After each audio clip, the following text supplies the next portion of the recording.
IRFM wishes to advise that the views expressed on the Cutting Edge are not necessarily those of the company. Still listening to your radio. Whoa. Cutting Edge is on your stereo. Yeah. Mutabaruka leads the way. So just you let the station play. Yeah. Say your teaching's got to hold on me. Yeah. Well, this is Command and you're listening to, you know, Mutabaruka. IRFM, Cutting Edge. Whoa!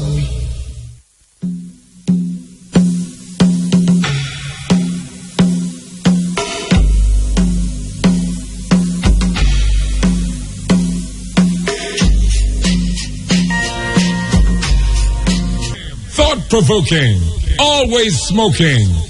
Lyrics like a bazooka. You are listening to Mutabaruka.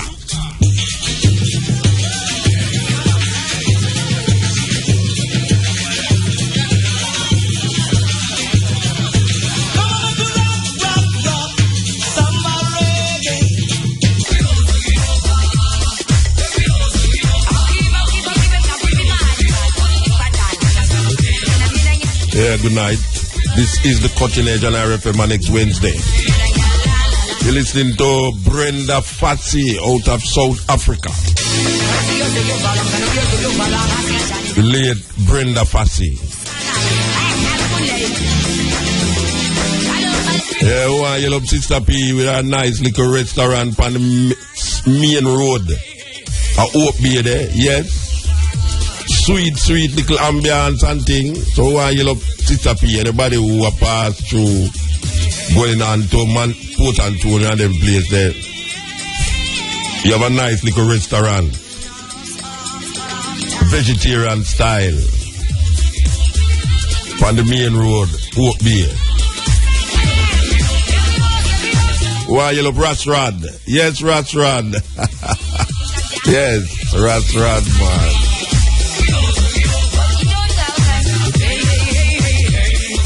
This is the Cutting Edge on IRFM. There with you. This is Wednesday, them called Holiday Night.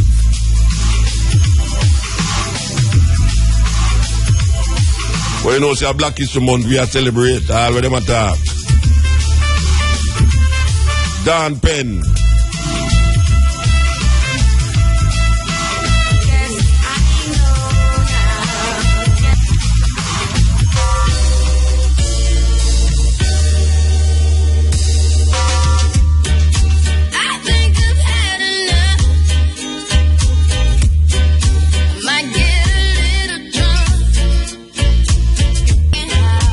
Yeah, Rihanna,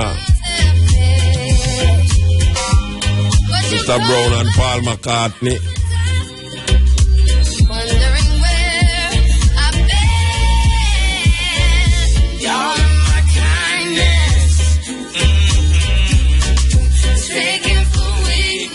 Students from the St. Anne Division National Brigade are being asked to contact Commander L. Ray Hamilton as soon as possible.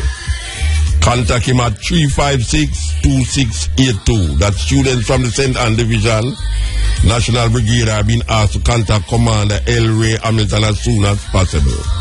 Contact him at 356-2682.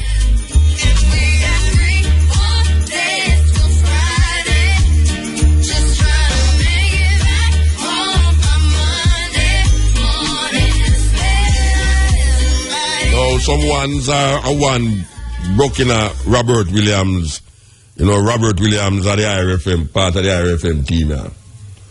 Well, apparently Robert Williams, they are at the hospital and them broke in him car and take out him valuables, especially the documents them. So you may ask them for the now.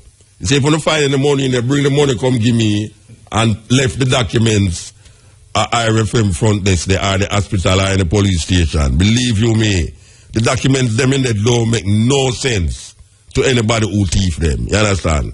So we are asked one who go in a Robert Williams car, take out him document, passport and all them something there. For please return it. Go to your police station or even on IRFM. So yes. Okay, so Black History Month, the power still. We want the people to know, so we're going to play a tape tonight. Yes, it's a tape we will play already, but we feel it's very important that we play it right now, especially we are going in the urge now with the mix-up of peoples. We want to start it off by we are read an article where it say the Mormon church finally said dark-skinned people is not. Well, I see them thing like, you know, yeah, years we are talking about all the Mormons having a them book about black-skinned people and thick-nosed people can't go to heaven, you know. A long time they must say that, you know. I don't know how much Jamaicans know this, but maybe a whole heap of ones never ever born yet for know, and it's not long time neither. It's not long time, it's just that you young. You know, say, the Rastafari community, I think, was the Coptic Church, Judah Coptic Church. Yeah. And the Mormon Church did approach the government for legitimacy as a church. This was the Coptic Church, and I think it was Blackheart, and Jalai them was part of that Coptic Church. And the Mormon Church, them approach to get legitimized in a Jamaica as a church. Well, them say no to the rest of them. One of the reasons them gives that them smoke ganja. I kid you not. I kid you not. Them turn it down because them say the rest of them use ganja as a sacrament. Ganja. Same ganja where you everybody has say they're going to legalize, decriminalize now that Rasta can't use it as sacrament. Well, this church was turned down because of the ganja association with ganja. But the Mormon Church, which is a church that came from outside of Jamaica, inner Jamaica, was legitimized. But here we know, this is the problem. Well, it's not no problem to them, but it was a problem when we look at the rules and regulations of the Mormon Church. The Mormon Church say that dark-skinned people, black people, can't go to heaven. And them did have a thing named polygamy. Meaning that the members can have more than one wife. Which in Africa it is not illegal. But in Jamaica, it's not something that it is desirable in Jamaica for a man to have more than one wife. As a matter of fact, if a man have more than one wife in Jamaica, them call him a bigamist. Bigamist.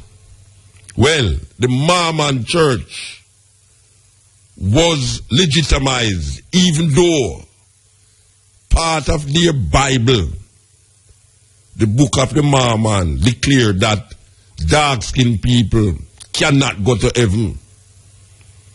It always strikes me and I wonder, how is it that, you know, them all travel 2 by 2, but I can't figure it out how black people, 2 black people could have walk around with the book of the Mormon and I go house to house and try to convert people. And the book where them have in them and tell them, say them can't go to heaven. I could have never understand it. That is like a Jew walk around with a book by Hitler. Yes? I don't know no Jew that walk around with no book by Hitler where I say exterminate Jews. But black people, in them sense, in them right sense of frame of mind, a walk around with a book would say, in the book of Nafia, say that dark-skinned people cannot go to heaven. Now, we see that them come round now. Not no wrong if a man people change them philosophy, because people grow. Now them is now saying that the Mormon Church finally says that dark skin is not a sign of God's curse. I know so them say we curse. Yeah, them say black people curse. And more than one set of people say it too. More than one set of people say black people curse. But them finally now come round to it. We have the article there say, as of Friday, December the 6th, the Mormon Church has officially renounced the doctrine that brown skin is a punishment from God. In the Book of Mormon, not the musical, but the actual sacred text, dark skin is a sign of God's curse, while white skin is a sign of his blessing. The book tells of a conflict between two lost tribes of Israel. It's a long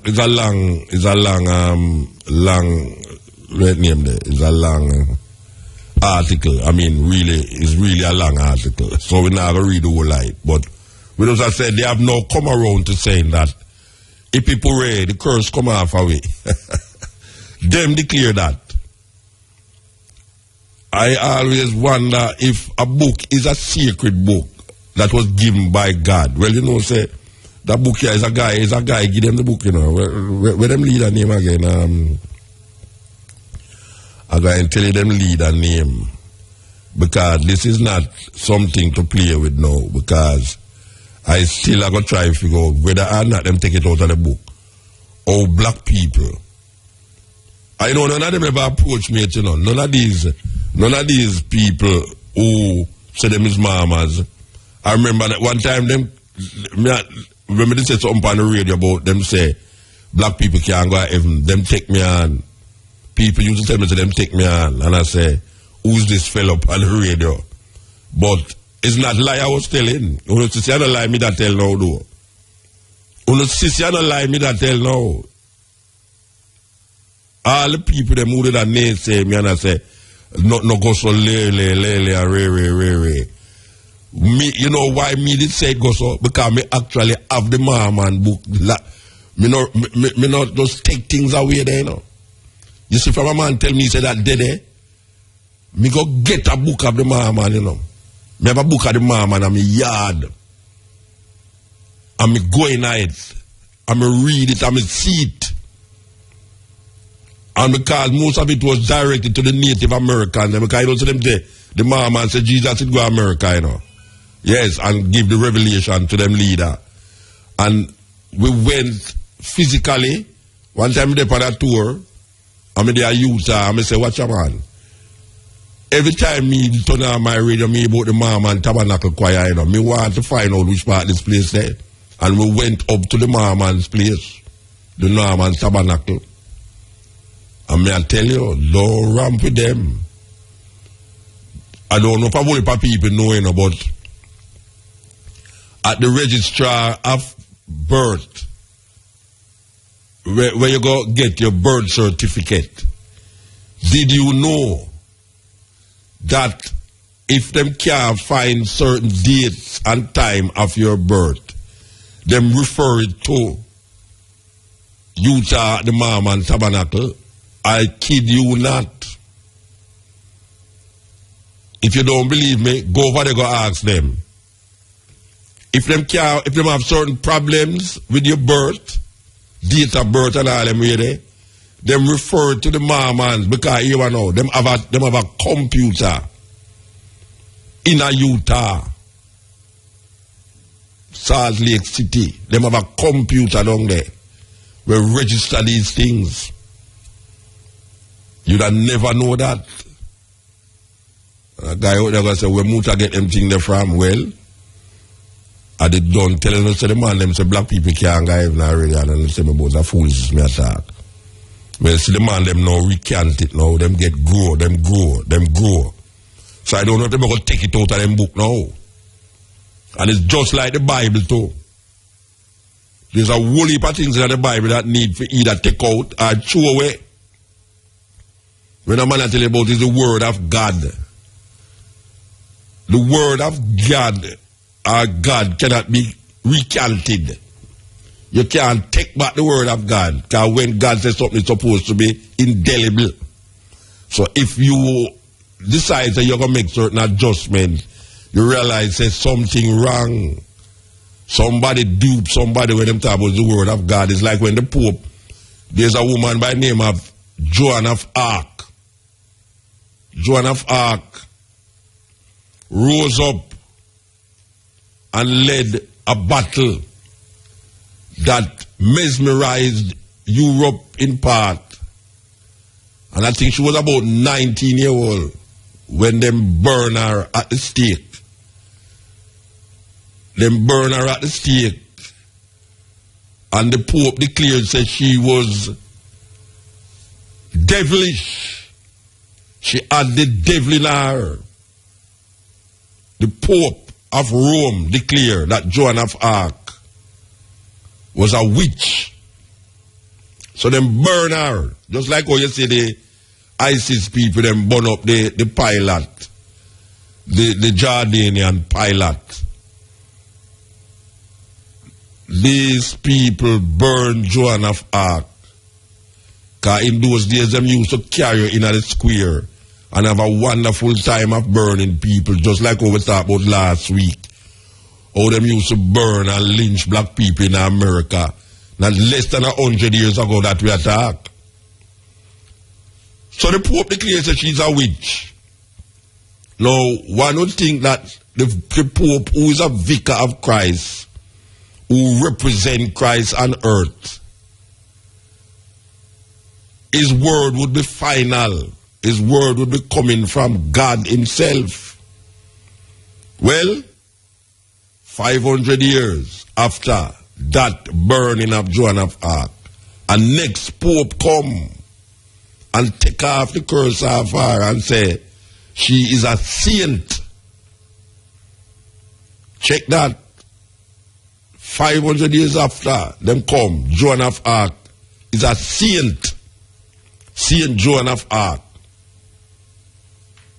No, isn't that something else? So one wonders if man can haphazardly change the word of God in any way he wants and fashion, just like how the Islamic people them switch around the Quran to suit them cruelty and wickedness in the name of religion.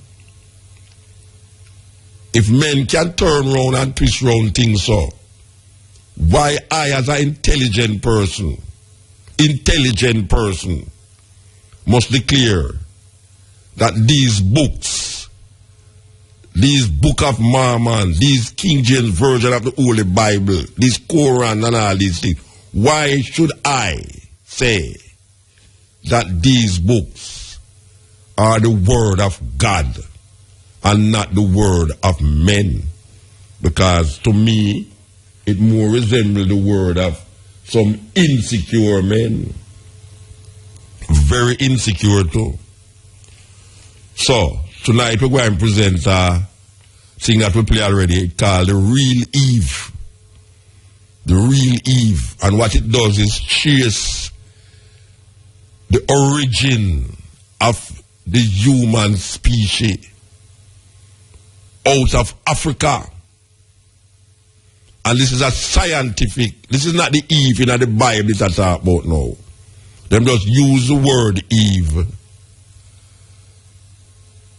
to just signify an idea, like a generic term for the beginning of human being, especially the woman. Eve, the real Eve. What this documentary show you is it traces the original human being from Africa and how them spread out and how these Africans leave Africa and go into Asia and reach into Europe and start to populate the place. And because of climate conditions for thousands of years and adaptation to environment, people change. So we want to examine that, and it's a scientific explanation. So this is not no biblical explanation. This is not based upon of faith. This is not a story about Adam and Eve, where Eve eats fruit of good and evil and give her husband, and then her husband eat it, and God walk in the garden and ask them, what have you done? And the man say, it's the woman, sir. It's the woman give me the food and I did eat. And then the woman blame the serpent, and God say, she shall have pain in childbearing. And people believe these faith story like say is real thing. And it's not man I write it. It's man I write these things. It's not no supernatural defined being with flash of lightning like a pen and write these things. It's man. Man in a quest to understand himself and understand things around him and in him. Write down these things. So if you understand why, he must say, you have to go study the culture that bring that man and the politics and the environment that that man live in. If you understand why him write it, how him write it. So African people, we have to recognize how important it is. For know, not believe, for know say, Africa life, human life start. And this is not something only of faith, this is something of science. Because even in the Bible, it mentions Africa, Ethiopia, and in a science it tell you about Denkanesh, Lucy, 3.5 million years ago. People don't want to recognize how important these things is. But as we say, we're going to revisit this tape in Black History Month here and make you really have another understanding of how things begin and how Africa represents itself in the scheme of things, and not just slavery, as them want us to believe, that African history starts at slavery. African history is the first history. As a matter of fact, there was a time when there was no European. There was a time when there was only African on the earth and no European. Provoking, always smoking. Lyrics like a bazooka. You are listening to Mutabaruka.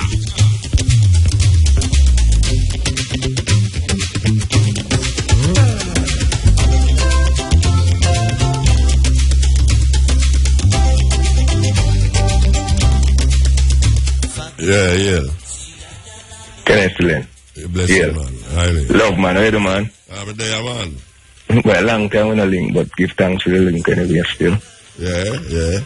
You remember me? Well, out of foreign New York side? Yeah, man. See you, man. All right. Are you trying to keep something out of Copa there? Yeah, we have to do something out of the beach, the honor, the ancestors, so. Yeah. So explain to the people them are going on, so.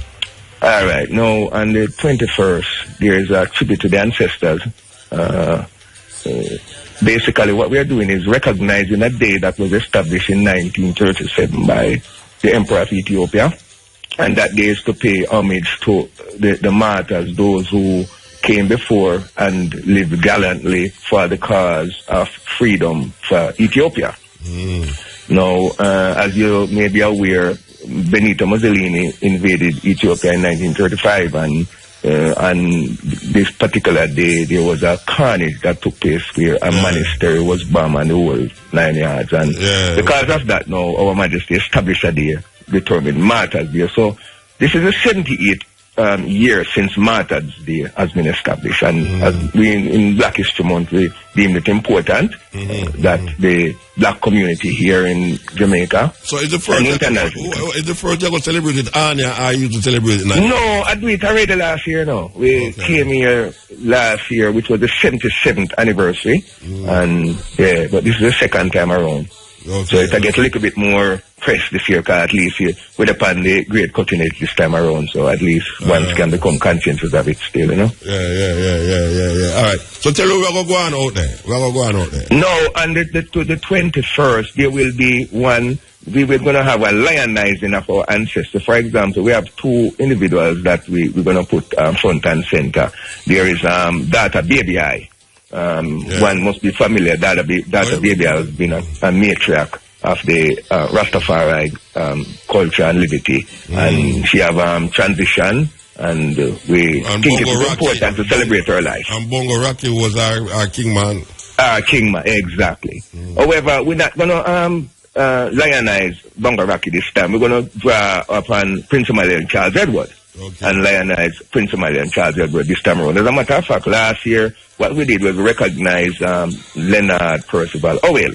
And also we recognized Queen Nanny as two stalwarts in the movement. So we started out with Leonard Percival Howell and Nanny last year. This year we recognizing, of course, Queen Baby Eye and Prince Emmanuel. Yes, Brother Eddie, as he is known.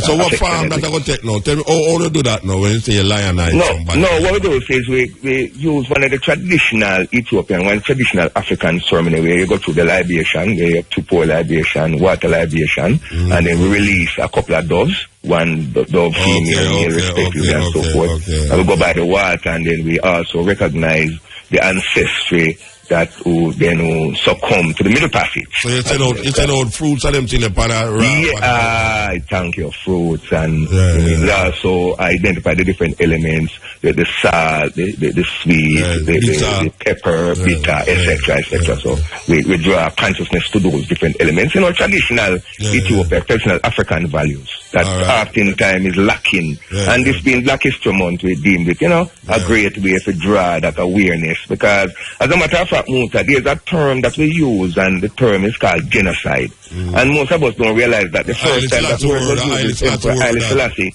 Yeah, Haile Selassie word that, genocide. Yes, he introduced that word to the massive, and others have been using it. So we want your awareness to the massive today, yes.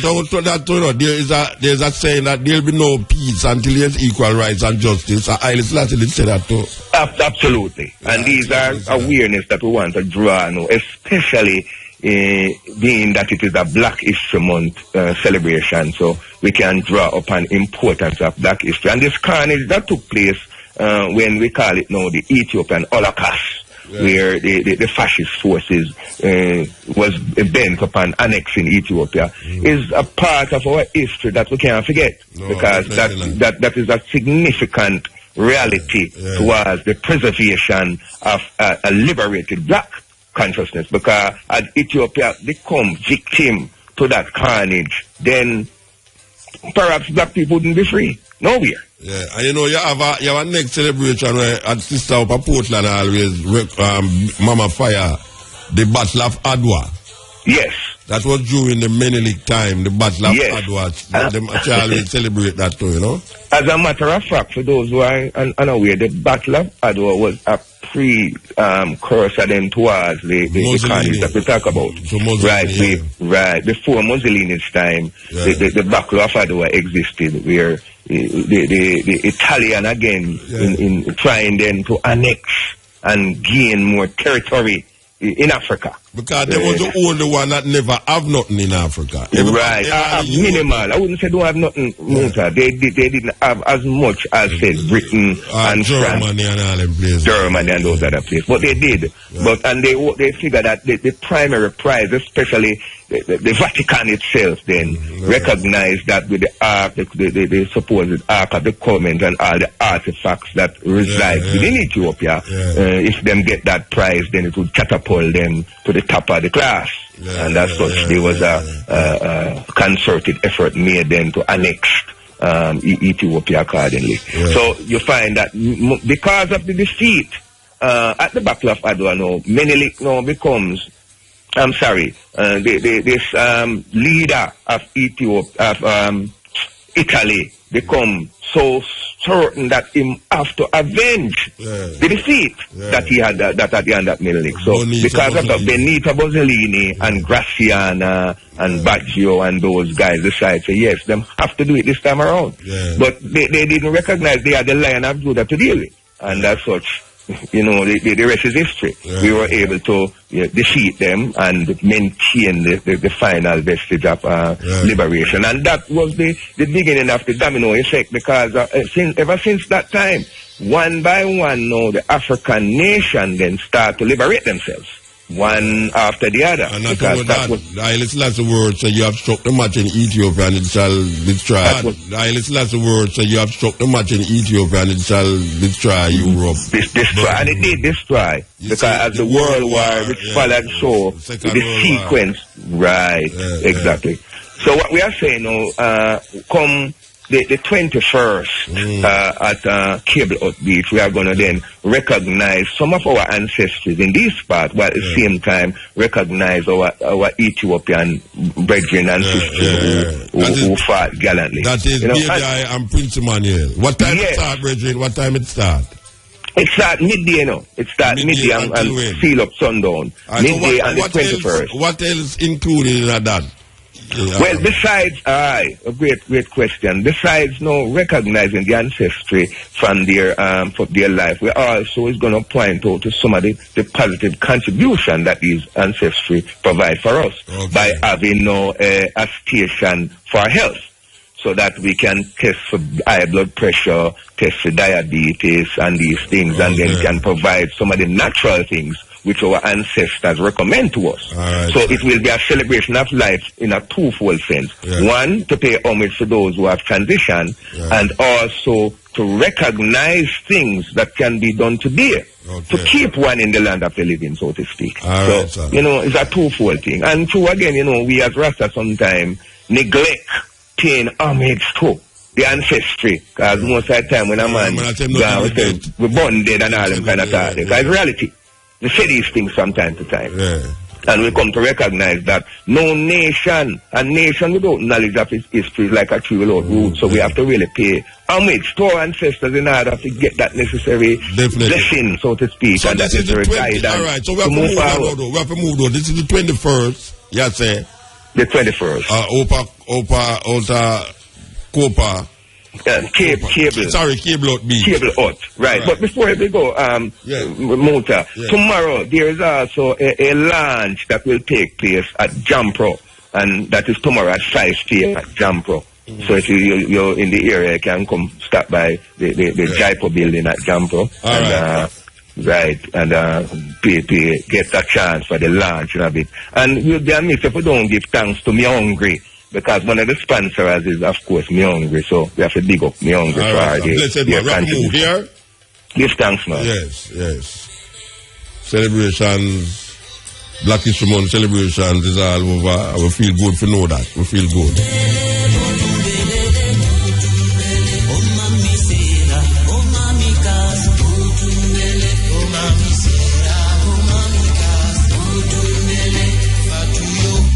I remember that next week, Thursday, Stepping Razor will be in Brownstone Community College.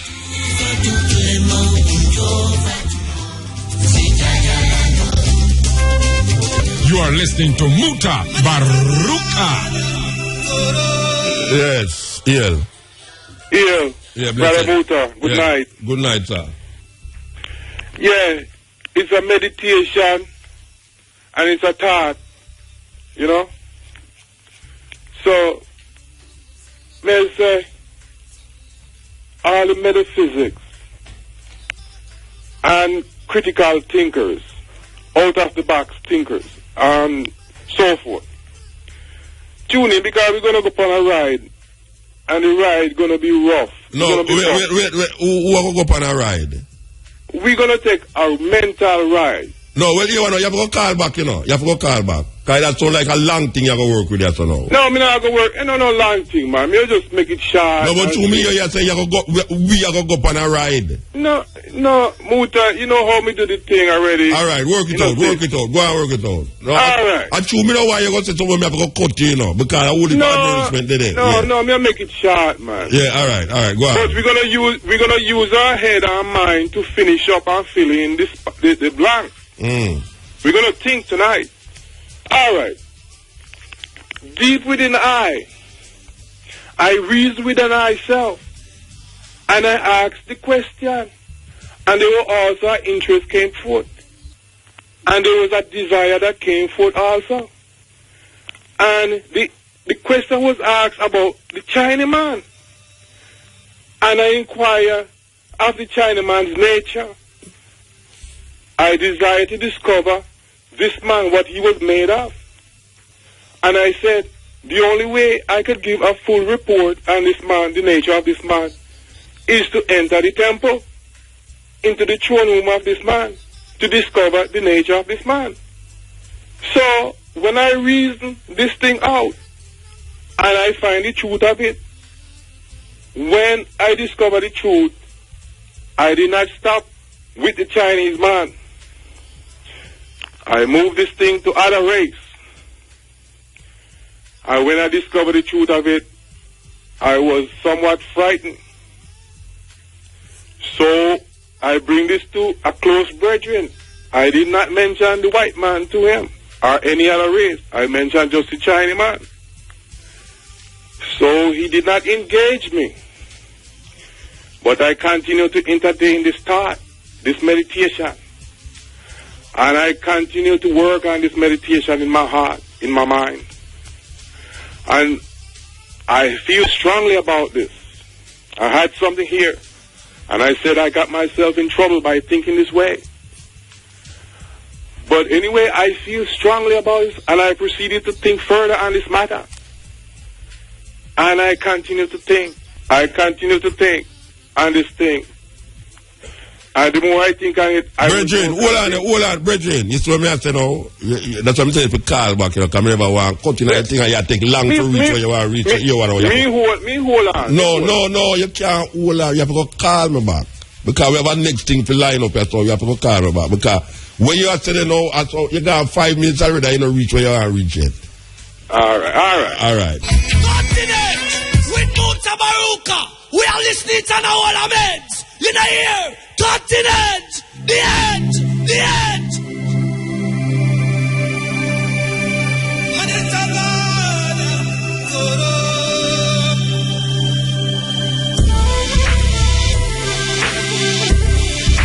Yeah, listening to Wes out of the Cameroon.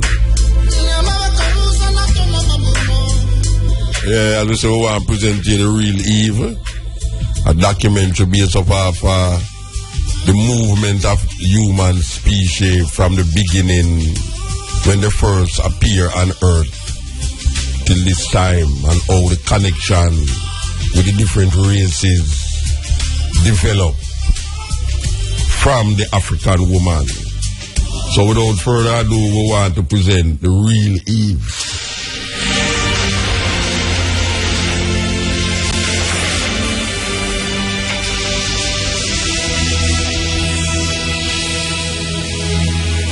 This woman is the mother of mankind, the genetic Eve from whom we all descend. She lived 150,000 years ago in East Africa, and everyone on Earth is related to her.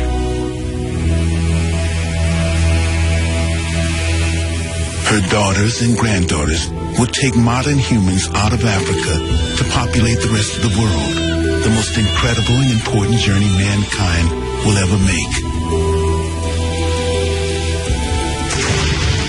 Genetic tracking for the first time gives us a route map of our journey.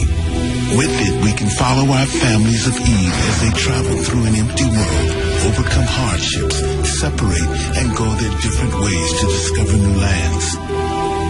It tells for the first time who we are and where we come from, the most profound questions that have troubled mankind since we first raised our heads and looked at the stars.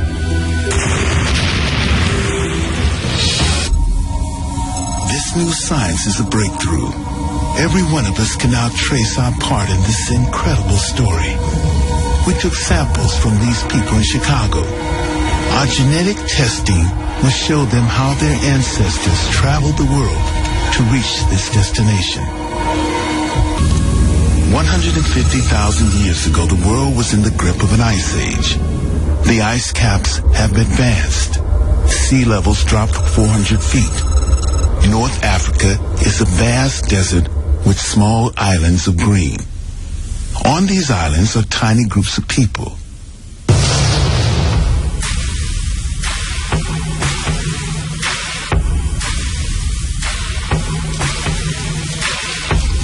These are the first modern humans, recognizably like us today in physique, intellect, and abilities. We are the same people they were. The brain that first thought of chipping stone tools also took us into space.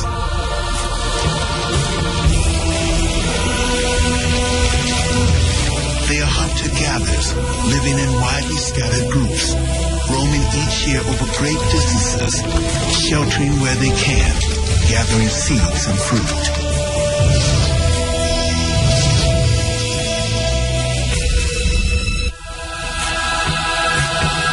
150,000 years ago, hunting was the key to survival. It explains much about the way the human race developed. Hunting needs careful thought and planning. It needed cooperation that demanded enhanced intelligence and communication skills.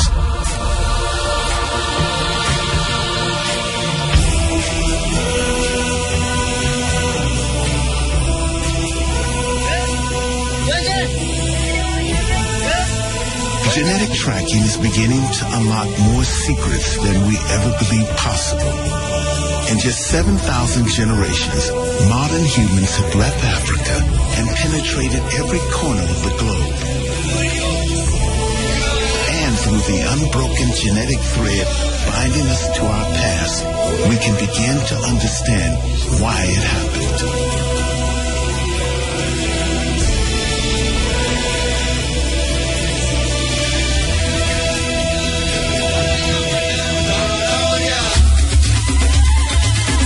Archaeologists can tell us in astonishing detail how modern humans lived.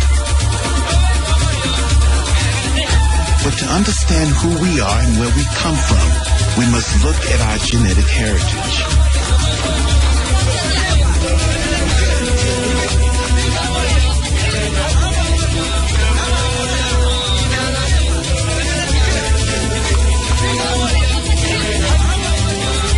Genetic Eve, the woman from whom we all descend, was not the only woman living at the time, or even the most fertile, but her mitochondrial genes were the most successful and the only ones to survive. Everyone alive today can trace a common ancestral line back to this one woman through a unique part of our DNA, mitochondrial DNA. DNA, the blueprint of life, is our own molecular pin code and uniquely identifies each of us. Mitochondria are tiny structures found inside nearly all human cells. It is separate from the normal chromosomal DNA that dictates our height or the color of our eyes. Men inherit it from their mother, but they can't pass it on.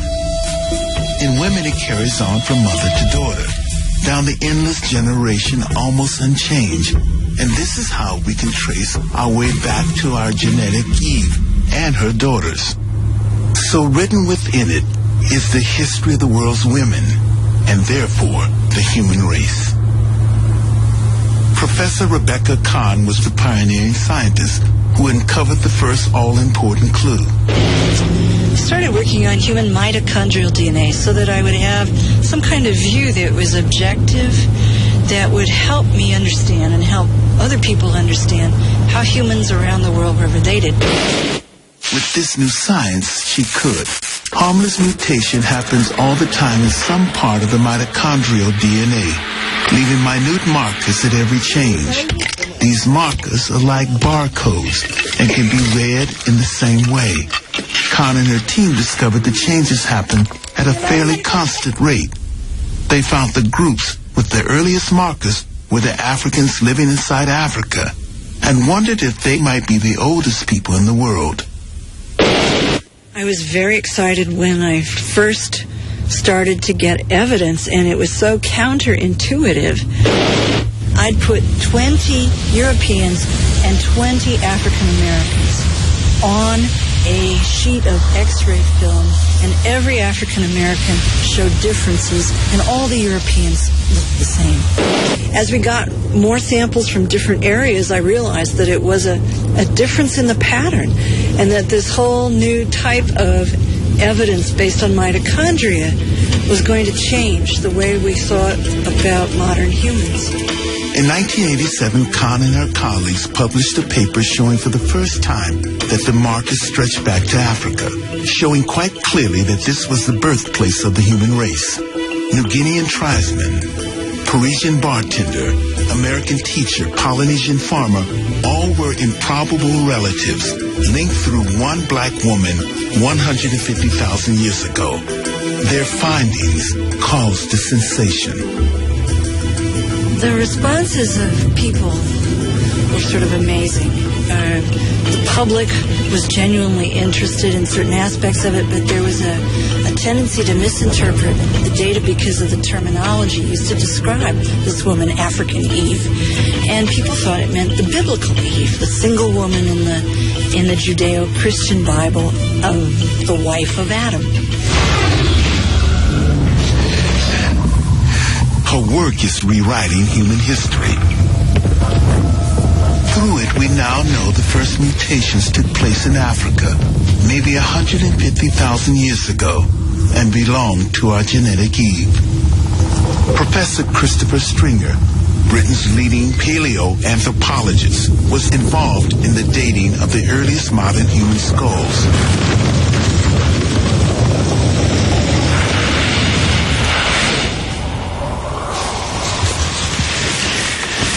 This skull is as close as we can get to what the face of mitochondrial Eve would have looked like. It's a very complete skull found in sediments in a cave dating from about 120,000 years ago. And we can see here that it's a modern human. We've got a high rounded vault to the skull, a face that's tucked in under the cranial vault. And this is what she looked like. Using forensic reconstruction techniques, muscle and flesh have been added to the skull and provide us with the very first glimpse of how our genetic mother might have looked 150,000 years ago.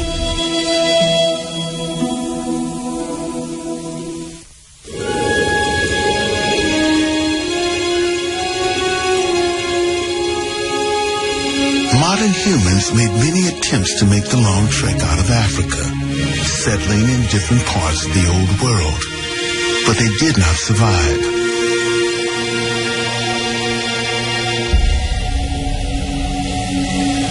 Climatic records indicate a brief but devastating global freeze-up at the time that turned the whole Middle East into extreme desert. Trapped in the northern corridor by the Sahara, there was no return and few places to take refuge. Neither they nor any of their lines survived. They would die in severe drought about 110,000 years ago. Their bones were discovered in Kafse caves near Nazareth in Galilee in 1933. 13 fragile skeletons, one a woman, a tiny baby at her feet. When these bones were first uncovered, they were the oldest complete modern human skeletons ever found. The numerous skeletons that have been found in caves in Israel at the sites of Kafse and Shkul show us that there were modern humans outside of Africa over 100,000 years ago. Those modern humans may well have gone up the Nile corridor through Sinai and into the Middle East. But it doesn't look like they went any further. In a sense, they were a dead end. It would be 40,000 years before they would try again. 80,000 years ago, the world was cooling down again. Once again, the ice caps were advancing, drying out the lands. Life became much harder. As Africa dried up, so did the drinking water. Ocean records show sea levels dropping dramatically as the world's water became locked in ice. As the game spread north, our hunter-gatherers were forced to become fishermen and beachcombers. This is our new Eve, our new family. Direct descendants of the daughters of original genetic Eve now living on the coast, surviving on the harvest of the sea.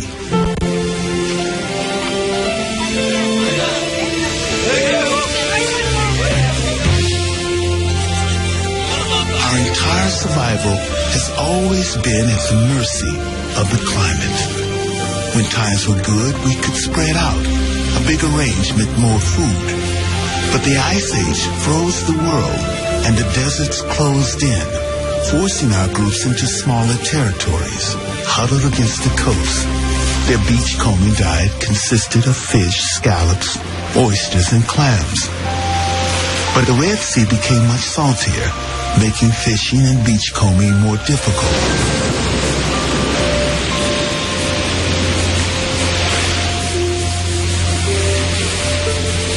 Until recently, there was little evidence our ancestors actually occupied the coastal areas of East Africa or exploited near-shore marine resources.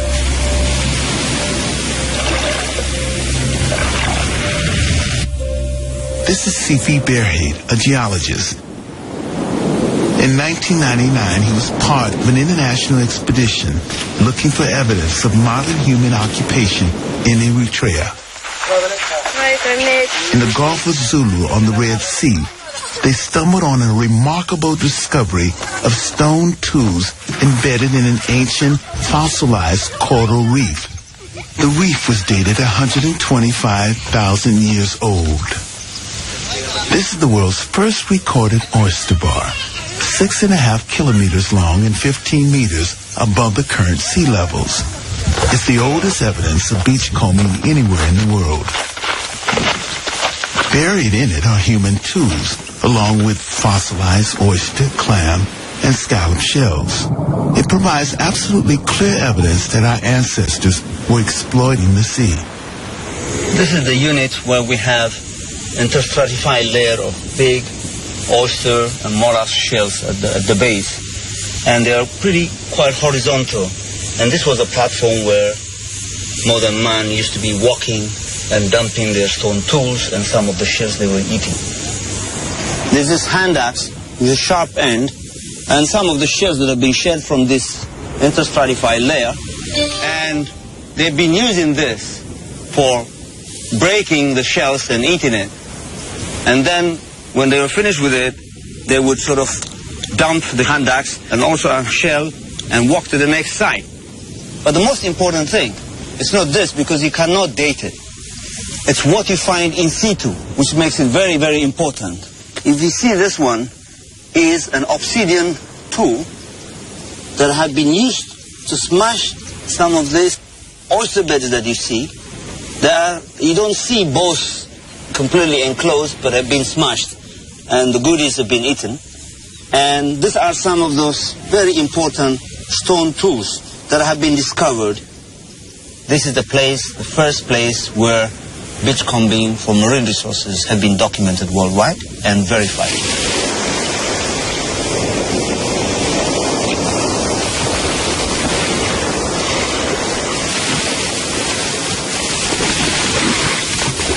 These shell remains are also a vital clue to the reasons why our ancestors made the long walk out of Africa.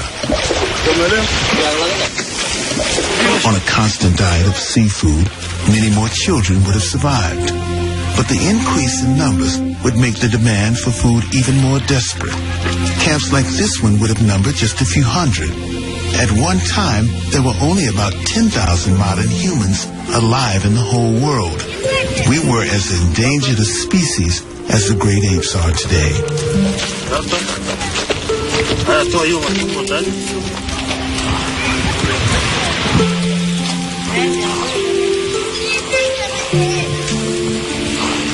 When the beachcombing and spearfishing failed to support them, they no longer had a choice.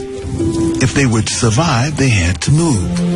Across the Red Sea, freak monsoon conditions were watering the green, inviting hills of the Yemen.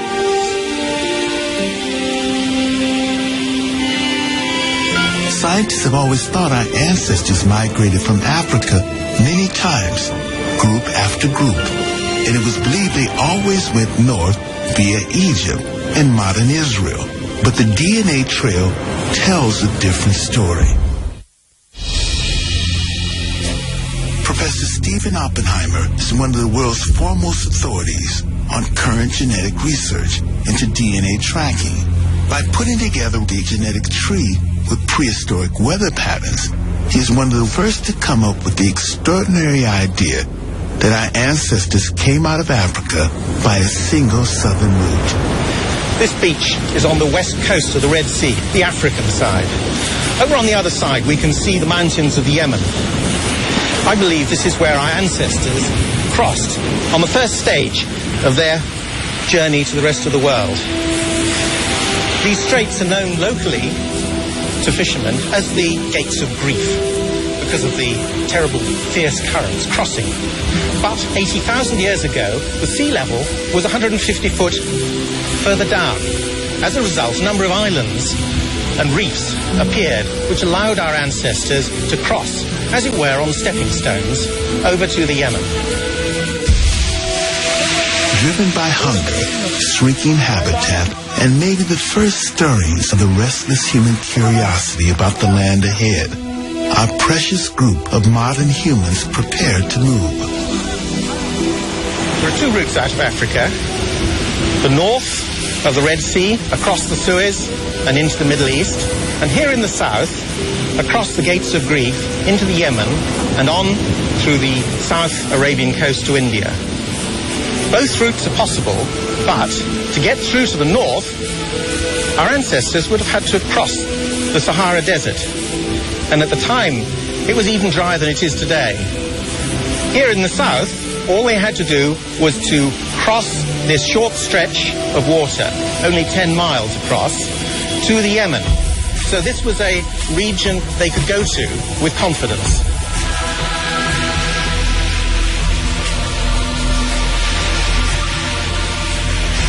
I believe the most important journey the human race ever took started here on this beach 80,000 years ago.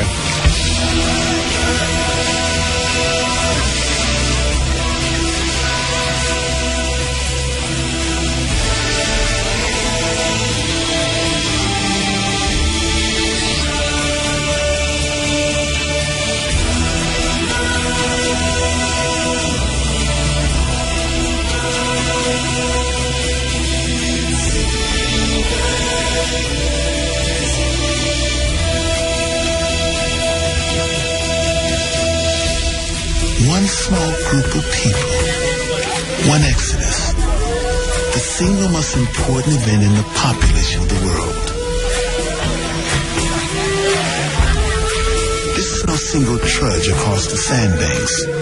This was an epic struggle to stay alive, not just for themselves, but the rest of mankind.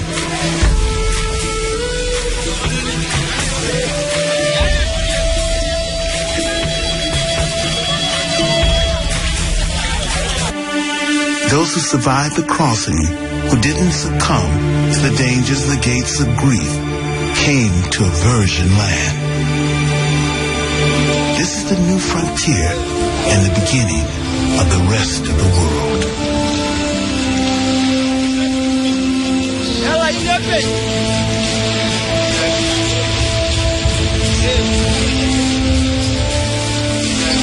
The Yemen beaches were on the edge of an almost empty world.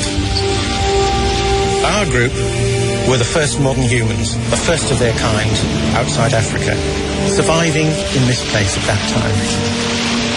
This group was on their own at the edge of the new world. life would have been a bit better for our migrants across into the Yemen. For a start, the beachcombing in the Gulf of Aden would have been a lot better than on the Red Sea. Unlike the parched, salty beaches they had left, the Yemen was green and fertile, full of fresh water, game, and shady oases. Safe haven for a family to settle. They were probably a small group, maybe maximum about 250 persons. They would have been scattered around in family units of 5 to 20, but networking with the other groups in the population. Anything less than about 200 would not have been viable. They would not have been able to cope with epidemics of disease or famine. We know Eve and her daughters were among the survivors because from them are descended everyone in the world outside Africa. The new science of tracking is a breakthrough.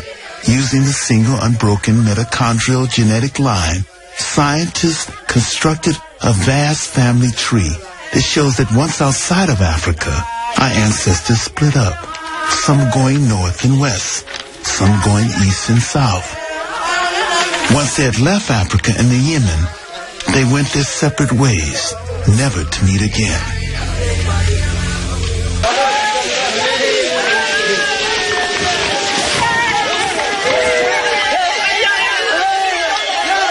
When the group first arrived here, they would have had a selection of African lines. A group of 250 people may have had at least 5 or 6 different lines. But over 1,000 years, if this population stayed isolated, gradually those lines would have reduced and reduced. The total number of the population would have stayed the same. It's rather like a Welsh village, hill village, or a village in Italy, where after a number of generations, everybody gets to have the same surname. This process of reduction of lines is called drift, and it happens in all small, isolated communities. The smaller and more isolated a group is, the faster the mitochondrial DNA line comes down to one. Not to one person, or even to one group, but one mitochondrial DNA line. Some women have no daughters. Some daughters don't survive. So in the end, only one line is left. Totally isolated, they could breed only amongst themselves. The genetic math shows it would take about 1,000 years for the mitochondrial line to be reduced to one. One genetic lineage shared by all non-African people everywhere throughout history. It's this single line that convinces Stephen Oppenheimer he is right about our ancestry.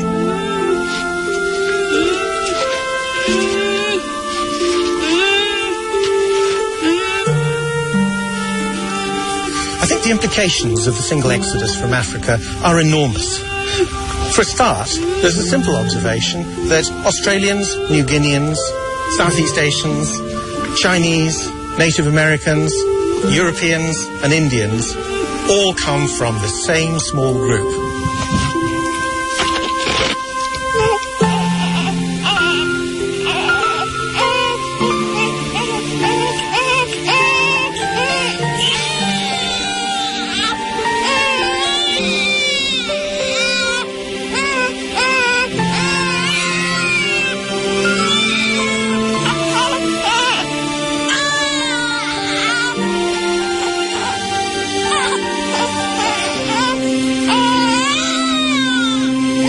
Means that this small group in the last 80,000 years has diversified enormously into completely physically different populations in different parts of the world that have adapted physically and culturally to the new environments that they've found and they've explored.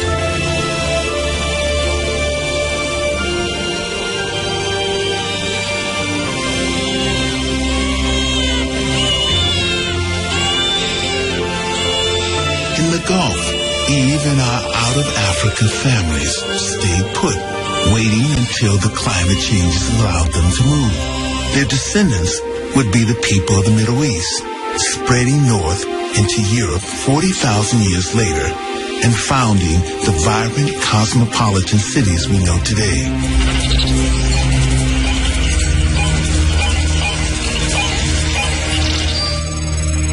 Others would continue past the Gulf, moving east, beachcombing their way along the coast of the Indian Ocean, looking for warmer, gentle places to stop.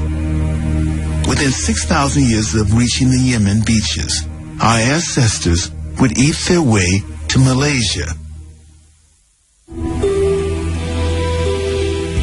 6,000 miles from Africa, our family are deep in the tropical rainforests of Southeast Asia. These are the descendants of Eve, hunting in the jungles of Malaya. Roaming in small bands, staying in one place long enough to reap the harvest of wildlife and then moving on. Their bodies are beginning to adapt to the rainforest conditions. Away from the harsh African sun, their skins become lighter, the stature reduced by lack of meat. Like hunter-gatherers in the jungle today, they live on fish, rats, squirrel, and lizards. On canopy game, fruits, and roots. They disguise and camouflage themselves to conform to the foliage and imitate animal calls to deceive their quarry.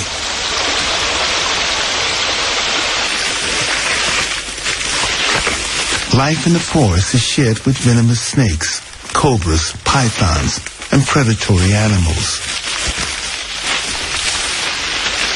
Between leaving Africa and arriving in Australia, there's no clear archaeological evidence of the presence of modern humans or their amazing migration.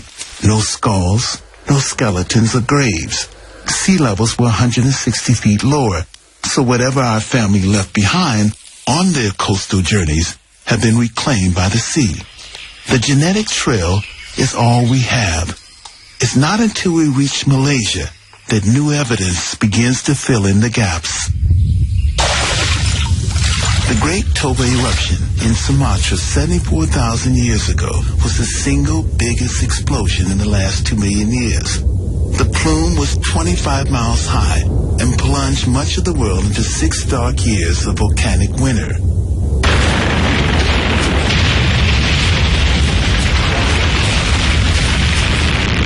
Northern Malaysia, India, and the Middle East were covered in a deadly shroud of thick volcanic ash.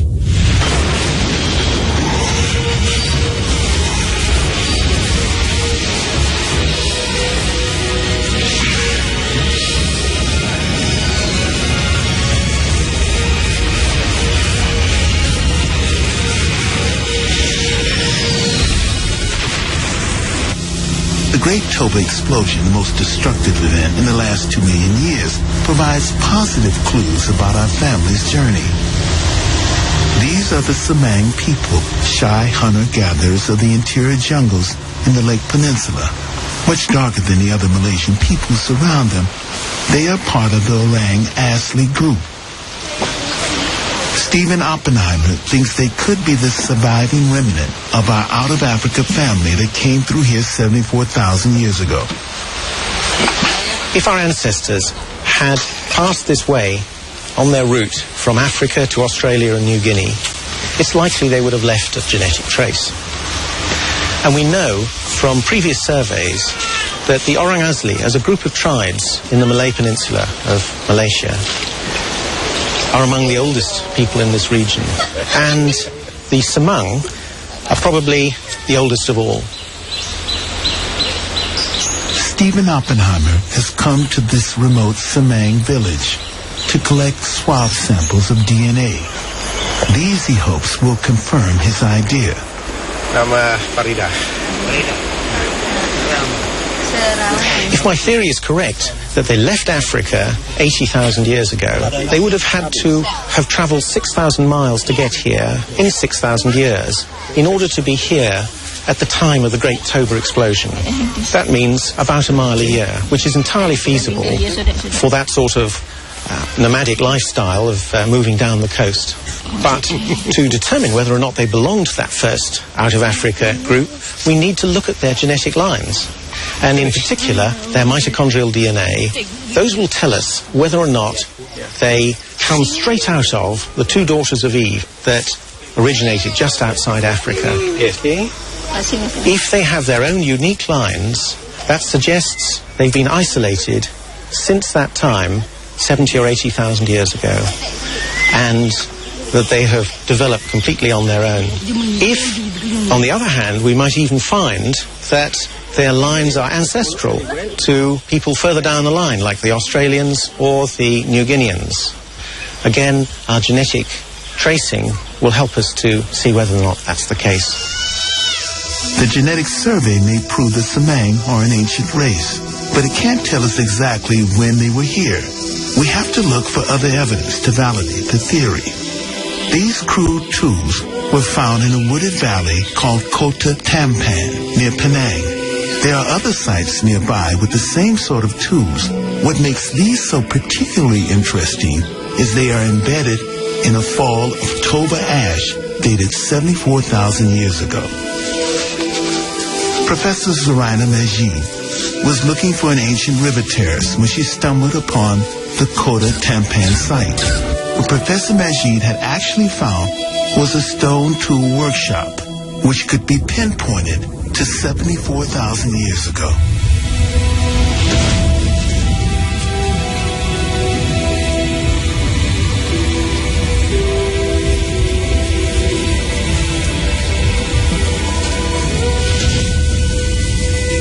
The ash covered the working floor.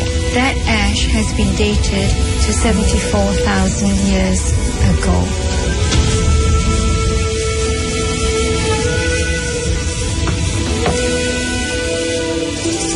This is a hammer stone that they used, and you can see that it's very comfortable to hold it in the hand, and this is the edge that was used. This is a chopper, a type that's seen in a lot of Asia and Southeast Asia. What they were after was the edge angle. The edge angle had to be right. And the edge had to be sharp. This was used for heavy-duty work. It's heavy. It's got a sharp edge, probably for felling trees. Majid is convinced that they were left by modern man. Kota Tampan also revealed man who had a complex mind. His stone tool technology revealed a rational, systematic and organized mind, the mind of Homo sapiens.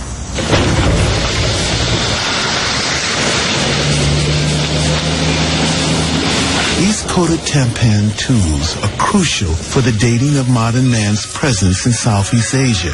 They are the first tangible evidence we have of the whole journey from Africa to Australia. Combined with Stephen Oppenheimer's genetic tests, they could be real proof of our ancient migration. Has he found the evidence he needs?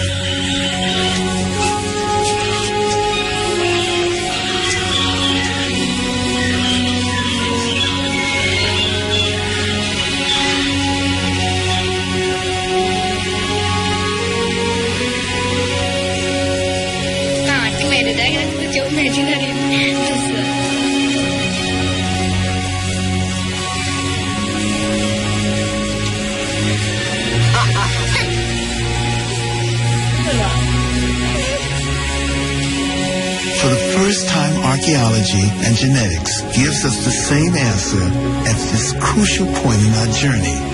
Now we can be sure that our ancestors came this way 74,000 years ago. The results are very exciting. The Orang Asli, the Semang group here, have their own unique genetic lines, which suggest that they may have been in that first beachcombing trip 75,000 years ago. They have their own unique lines coming out of the first two daughters of Eve outside Africa. And they trace right back there and are not shared with anyone else in Southeast Asia or in East Asia. At that time, the sea levels were 160 feet lower. Most of the islands of Southeast Asia were joined together into the single landmass of the Sunda continent. The survivors of Toba's volcanic winter would take our genetic journey onto its next great move, the unknown continent of Australia. 100 miles of shark-infested seas separated them from the new land.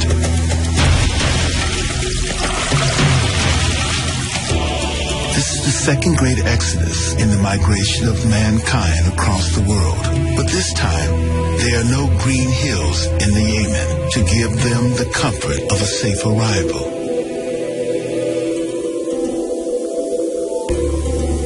Why did they risk all on such a dangerous venture, not even knowing if they would make landfall at the end?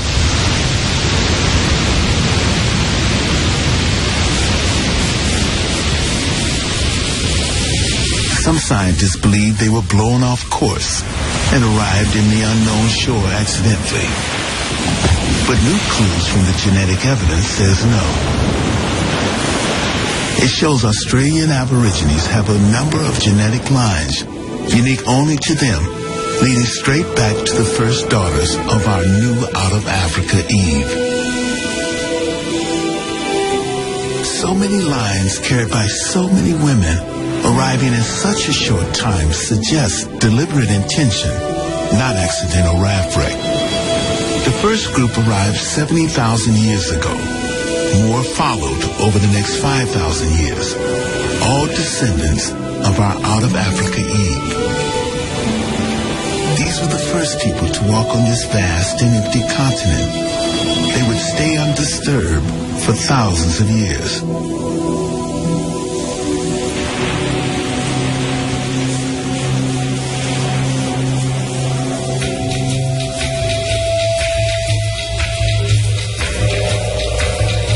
The Australia they entered was home to giant creatures, megafauna, 3-meter-high kangaroos and tortoises as big as cars. The cave of this vanished world has been dated to 61,000 years ago. But suddenly, 10,000 years later, this fantastical creature and all the other megafauna were extinct. The climate didn't alter. There are no huge kill sites indicating overhunting, but humans change the world wherever they are. This sudden extinction is evidence of their presence. It seems likely our ancestors destroyed the leafy habitat with fire, and the larger plant-eating animals simply died away.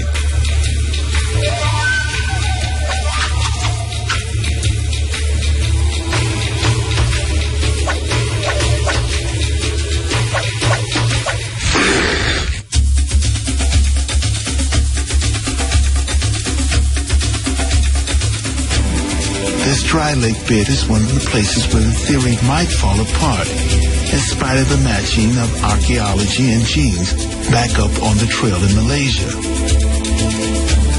Mongo Man 3, when he was found, the earth around him was dated 62,000 years old.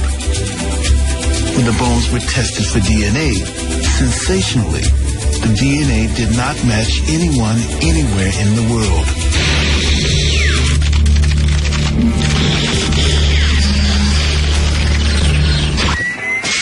To those who don't believe in the out-of-Africa theory, this seems to be proof that modern humans had evolved at different times and at different places in the world into the people we are today. But other scientists like Professor Chris Stringer are doubtful. Now, there are many problems in extracting DNA, particularly from a skeleton 60,000 years old. So, firstly, it may be that the DNA that's been picked up is contamination. We're not sure of that. But even if it's genuine DNA, other analyses have shown that, in fact, it can quite reasonably be derived from an out-of-Africa ancestor, just as the rest of us can. So, in my view, the Mungo evidence, both from the bones and from the DNA, if it's genuine, still supports a recent African origin for our species. Australian Aborigines are an ancient people, but they no longer look like their ancestors who arrived all those thousands of years ago. Their bodies have adapted, retaining all those characteristics needed to survive as hunter-gatherers in the harsh desert environment. Under the skin, we are all very much alike. Our DNA shows that we come from one very small gene pool.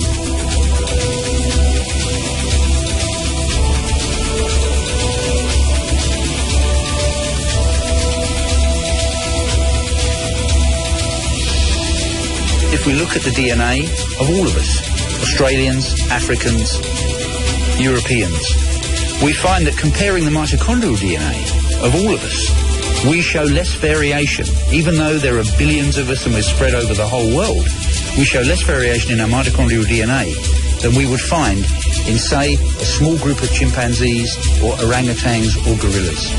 Those apes show more variation, even in their small groups, than the entire human race shows.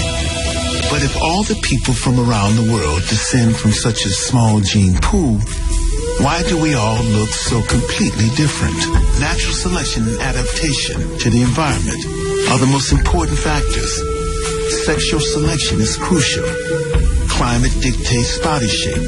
The colder the environment, the shorter and more stocky you become to retain heat. Height relates to diet. The most obvious and striking difference is color. And that's also a part of our genetic inheritance. Nina Jablonski, a leading scientist looking at the evolution of skin color, was working on the importance of folic acid in fetal development when she stumbled by chance on the answer. I started doing research on the evolution of skin color after preparing a lecture for a class over 10 years ago. It was interesting, preparing for the class, I realized that there was very little that was known about the evolution of skin color, and what was known wasn't very cogent.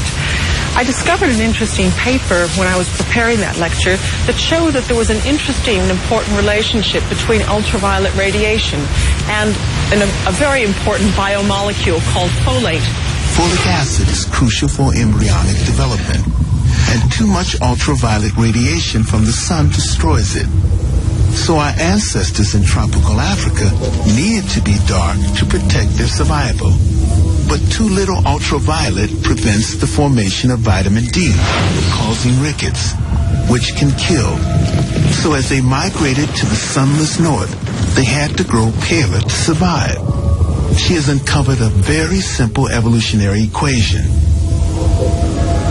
When we look at the pattern of skin pigmentation among indigenous peoples today, we see very dark people in equatorial regions with high UV and significantly lighter people as we get toward the poles.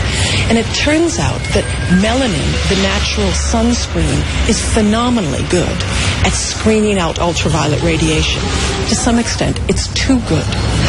And in order for us to be able to make enough vitamin D in our skin, we have to reduce the amount of melanin that exists in the skin. And so what we see in the course of our species history, as we've moved from an area of high UV to areas of lower UV, our skin has become more and more depigmented. She calculates that it takes about 20,000 years to turn from black to white. All that distinguishes color in people are tiny genetic differences laid down long ago. Tiny genetic differences laid down long ago. During the epic beachcombing migration from Africa to Australia, our family left behind colonies. One group made their way up through Asia into China and beyond. Another went from North India past the Himalayas onto the vast Asian steppes, and another stayed in the Arabian Gulf.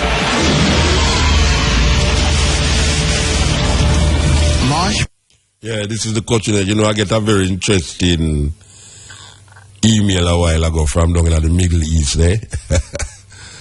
I share to the people then, but we could done this thing at first because this thing I get so important and so interesting.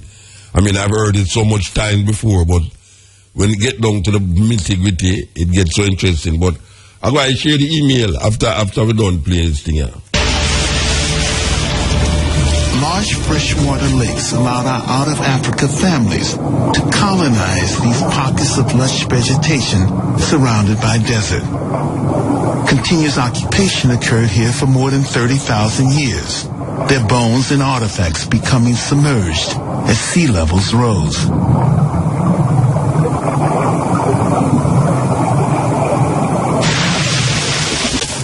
About 50,000 years ago, genetic lines began for the first time to spread north into Europe. But the timing has always been a puzzle. If modern humans are able to reach Australia as early as 70,000 years ago, why did they not arrive in Europe until 50,000 years ago? It is a much shorter journey.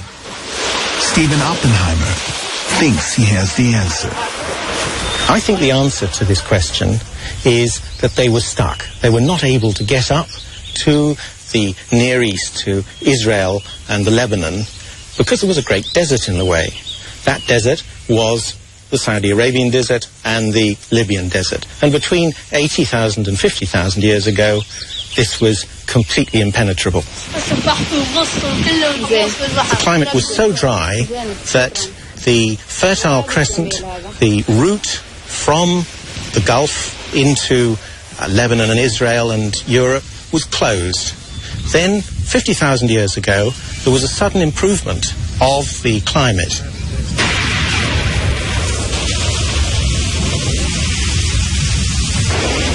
After centuries of domination by the desert, the rains came. Monsoon rainfall increased in Arabia and India, and the Fertile Crescent opened up. Rivers swelled and game spread north. Our families and genetic lines followed them.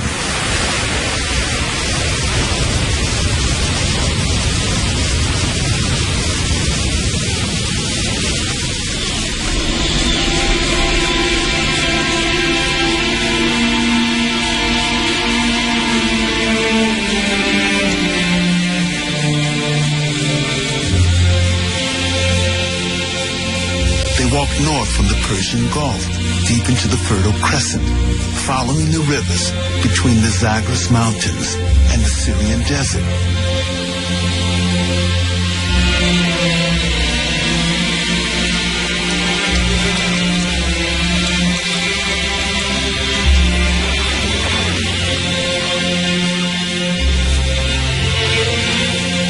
The idea that Europeans came in through North Africa is very firmly fixed. But Stephen Oppenheimer's evidence does not support this. Genetic evidence completely does not support it. There's no evidence of the early branches. And, in fact, only one of the main branches that people the world is found in the European region. Now, of course, that does upset a lot of fixed views about the origins of the Europeans, and forces us to consider the fact that Europeans were part of the same single family that came out of Africa through the southern route.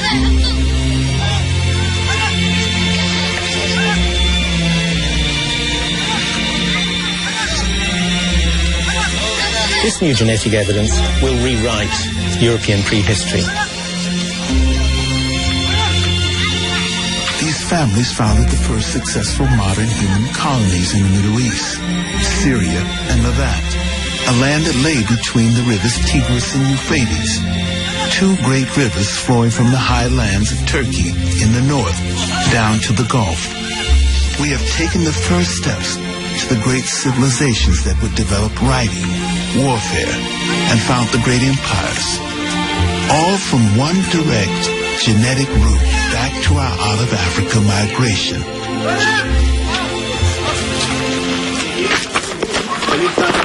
During this time, there was also an explosion of new technology. The stone tools and spears modern humans manufactured became even lighter and more effective. The Zagros Mountains were full of game, and good hunting makes stability. Likewise, they began to establish the fixed geography of burial grounds and sacred places.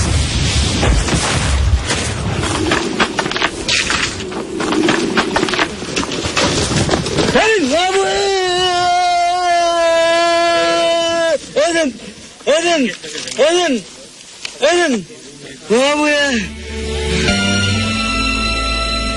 Kasserine killed in the Lebanon, the burial of a 12-year-old modern child has been found, dated 44,000 years ago. His skull is broken, his body tucked gently in the shelter in the overhanging rock.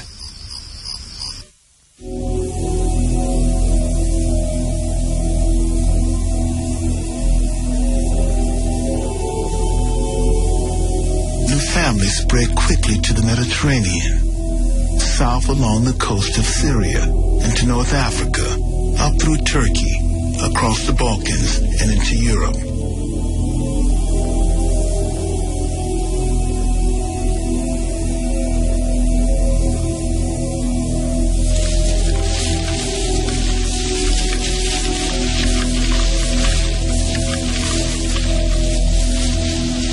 This is our new family, direct descendants of our marshland Arabs in the Gulf, entering the unknown territories of Germany. But the land they are entering is not empty. Others were there before them. Neanderthals had been the masters of Europe for over 250,000 years.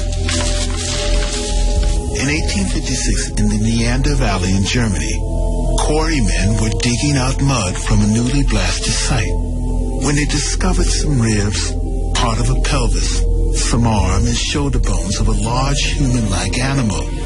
They thought it was a bear skeleton. Scientists later believed it was some ancient northern savage who terrified the Roman armies. Professor Chris Stringer is an expert on Neanderthals and their world. These people became known as the Neanderthals. They became the center of a debate about human evolution, about whether these people were possibly our ancestors or whether they represented a strange side branch of human evolution. I've got here a more complete skull than the one that was found in the Neander Valley in Germany. This was found at the beginning of the last century in France, and it shows us very well what the Neanderthals looked like in the head and face. There's a strong brow ridge over the eye sockets. The whole face is pulled forward, and there's an enormous nose. There's no chin on the lower jaw. And we now think that the Neanderthals were perhaps cold adapted. They evolved for hundreds of thousands of years in Europe under conditions colder than the present day. And this shaped their physique. They were short and stocky, very powerfully built. And this nose may have been even part of a mechanism for breathing in cold and dry air.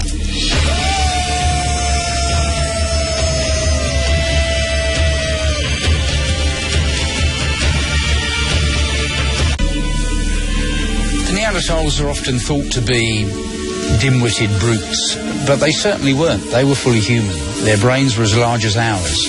I think the Neanderthals are a different species from us, but they're a closely related species, a sibling species, one that had common ancestors with us maybe only 500,000 years ago. So on that basis, the Neanderthals are fully human. They're 10 times closer to us than chimpanzees are.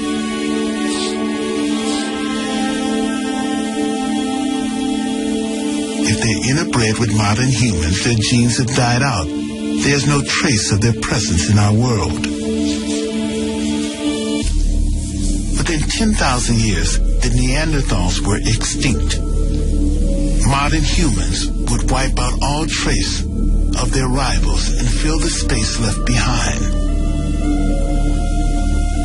The reason for their disappearance is not clear. They lived alongside modern man for thousands of years, but in the end, Neanderthals probably couldn't adapt fast enough to the new world and their new resourceful rivals. Neanderthals used their bodies to mediate with nature. Modern humans use their brains.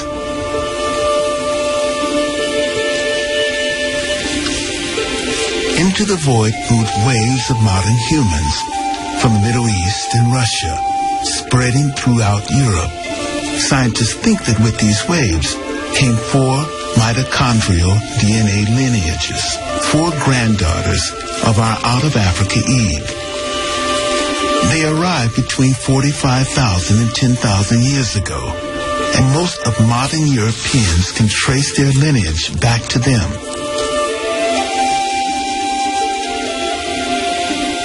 Neanderthal technology had hardly changed for over 200,000 years. As soon as modern humans arrived, a whole range of different tools suddenly appeared, as well as ornamentations. Archaeologists regard these ornaments as a defining mark of modern humans and the first interest in ornament in the 5 million years of evolution. Here, one of the most famous of these statuettes from the Czech Republic, made in baked clay and about 27,000 years old, from a site called Dolní Věstonice. A beautiful little piece of work. Some of them are certainly covered with ochre, some of them are certainly polished from handling, perhaps over many generations. So these were treasured, valued objects, and obviously had ritual and symbolic significance for these people, perhaps religious significance. And here, one of the most delicate pieces of art. This is carved from mammoth ivory, which is a really difficult material to work. And this is from the French site of Bressanpuy. It's a beautiful representation of the head of what seems to be a woman, with, again, either an elaborate hairstyle or perhaps a woven hat. And this is a really delicate, beautiful piece of work. It's difficult to tell from these representations whether they are representations of real people or whether they're in some way idealised to represent some sort of ideal of beauty. In some cases, I think the detail is enough to suggest that these are based on real people. Another thing that we find with these modern people in Europe is the arrival of evidence of sewn clothing. And here's one of the most direct bits of evidence, the fact that we have a bone needle here. So these people were sewing cloth, sewing skins, with evidence that they were even weaving fabrics. And so this is another level of complexity. It would have given them a much greater range of adaptations to climate, for example, and of course much greater opportunities for personal expression, for things like fashion to develop through time. And we see this also in some of the burials, that people are being buried with garments which in some cases are covered with thousands of beads made from mammoth ivory, and each of those beads represented hours and hours of work. So we have evidence here of a real richness and complexity of life that we don't find with the Neanderthals. I've got here an engraving of a mammoth on a piece of mammoth tusk from a French site that's about 15,000 years old. But these people, these early modern people, the Cro-Magnons, didn't just carve on pieces of bone and tusk. They also sculpted, they engraved, they made models in clay. And of course they painted on the walls of their caves. And this art goes back at least to 35,000 years ago. They depicted a great variety of things, often the animals they were hunting. In some cases dangerous animals such as lions or woolly rhinoceros. In some cases we can't even recognise what creatures are represented. The creatures seem to be magical symbols, imaginary creatures. And it's possible that some of this art was being used in ceremonies, in initiation rites. Possibly even some of it was created in a trance-like state, linked in with shamanism, with magic. Modern humans have come as far as we could come on the continent of Europe. Behind us, we have left clear genetic footprints leading back to the One Out of Africa movement 80,000 years ago. 10,000 miles away on the other side of the globe, and 6,000 years later, the invasion of the New World would begin. The world was cooling down again as the new ice age began. Modern humans have found one place to settle. Our genetic lines now spread in all directions from the one southern out of Africa route. And the last remaining frontier of America now has us trekking north from India and Southeast Asia and China, and east from the Mongol steppes in Siberia, converging at the Bering Straits, the fragile strip of land joining Asia with America. For a long time, archaeologists insist no one had reached America before 15,000 years ago. But new information from the DNA genetic trail has our American ancestors crossing the Beringia land bridge from Asia 25 to 20,000 years ago. This is the last great journey to populate the world, and the genetic lines all lead to one goal. These are the first Americans. 25,000 years ago, the world was moving into one of the worst ice ages we'd ever have to endure. In places, the ice was 3 miles thick.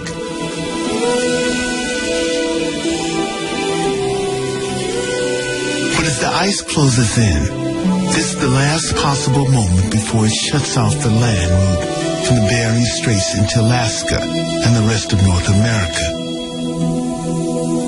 It would be another 8,000 years before it would open up again. The reason why we know that these first Native Americans got in about 20,000 years ago is the fact that we know which founding types they brought with them, which mitochondrial founding types they brought with them from Asia. We have types in Asia which are similar to American types, and therefore we know the ones that actually came into America as opposed to those which derived since the arrival in America. Now, on average, the founders in America have accumulated one mutation.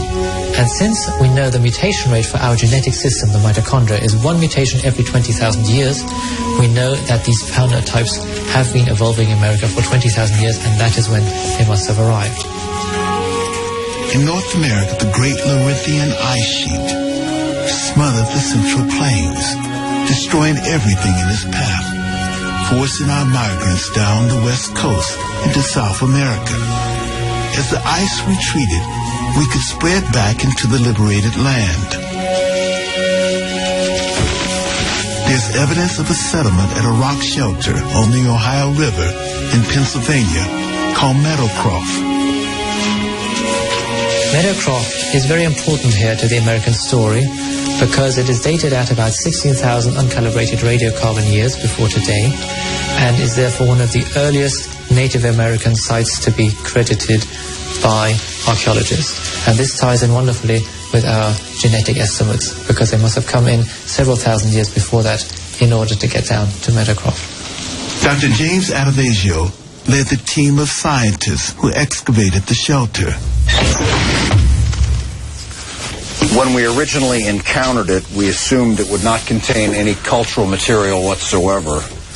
But as it turned out, there were an assortment of artifacts and other indications of a human presence several thousands of years previous to what the estimate for the maximum age for the peopling of the New World was. Scattered across this surface and deeper occupation surfaces in and around these fireplaces are a series of artifacts, among the more notable of which are blade core fragments like this, and the blades that have been struck from these cores. What's unique about these items is that not only are they not manufactured for the most part by later Paleo-Indian groups in the Americas, but they bear a striking resemblance to blade cores from northern China that are 28 or 29,000 years old. In fact, casts of these materials could be lost in collections from North China, and you wouldn't be able to tell them apart. What the evidence from Meadowcroft suggests to us is, along with data from an emerging series of sites elsewhere in North America, is that there was no single migration of human beings to the New World, as was recently postulated in the last 2 decades, but instead a series of pulses or emanations. So multiple entries are now established as the pattern for American migration. These earliest settlers carried many different genetic lines. They came from Siberia, China, Central Asia, as far south as Malaysia and Japan.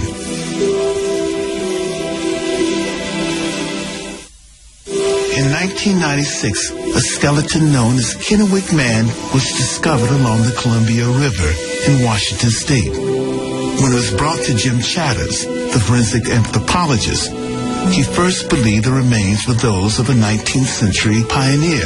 He was astonished when radiocarbon dating revealed it to be 9,500 years old. It was the oldest skeleton ever found in North America. But what really intrigued Chatters was that despite his age, Kennewick Man did not resemble modern Native Americans. His skull was Caucasoid, not Mongoloid, and reconstruction of his face showed distinct similarities with the Ainu, who lived in northern Japan. Kennewick Man was an extremely beaten up individual. He had multiple broken ribs. He had an injured left arm. He had some injury to his skull. He had some arthritis in his neck, his knees, his elbows. Just generally been around the block a few times. But what was most distinctive about him, the most interesting injury, I guess, from a forensic standpoint, is that he had a spear point embedded in his pelvis. In fact, that's what caused us to radiocarbon date the bones. All that can be seen is a little ovoid window in each side of the bone. But when we CAT scan it, we can see that there's a 2-inch long, 1-inch wide, 1/4-inch thick serrated edge blade in there.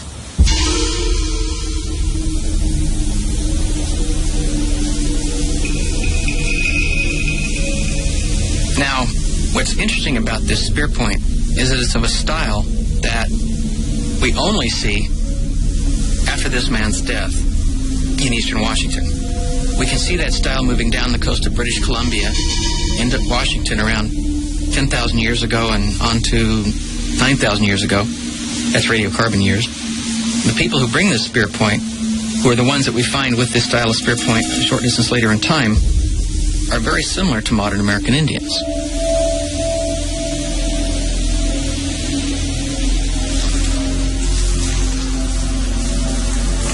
You could lose them in a crowd easily of American Indian skulls. So what it looks like is we have a new population arriving with Northeast Siberian characteristics that is beginning to replace the earlier arriving immigrants. Now what this suggests in a broader way is that there was some sort of conflict going on. And the fact that it occurs at the time of the new arriving populations, the fact that Kennewick Man looks different from the new arriving populations, both suggest that it's a competition over territory that's at issue. Now, from the angle of entry, from the velocity of entry, it's fairly clear that this spear was coming directly at him, and that he could see it coming. Professor Chavez believed that Kennewick Man died by hypothermia and drowning. Since the death of Kennewick Man, modern human populations have swelled from thousands to millions.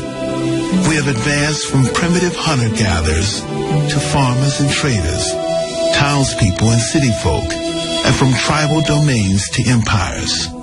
In 5,000 generations, we have arrived in the modern world we know today. Since the 1980s, DNA samples have been taken from thousands of people all over the world, from Alaska to New Zealand, from the Inuit to Icelanders. By analyzing them, scientists can trace similarities between personal pin codes and see which people are most closely related. All individuals can check their mitochondrial DNA and trace the routes their ancestors took in their journey around the world, from Africa to every corner of the globe. In Chicago, we sampled 5 people who are tracing their mitochondrial tree.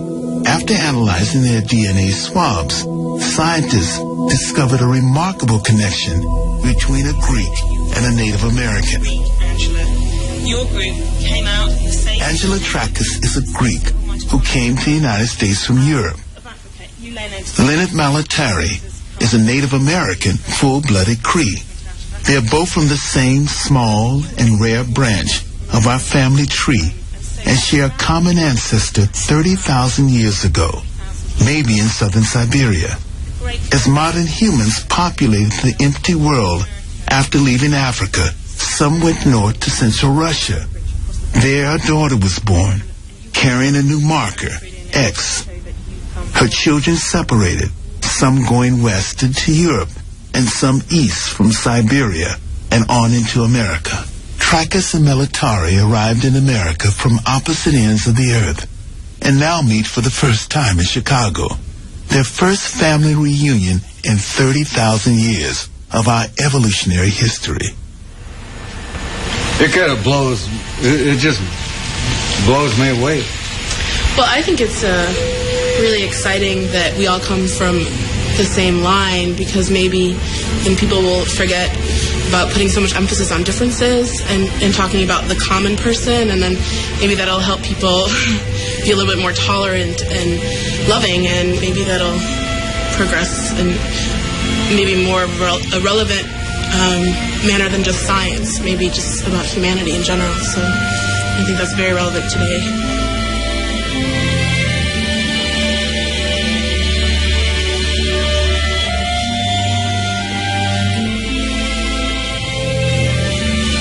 Years ago, a tiny group of modern humans braved the terrors of the Red Sea and left Africa forever.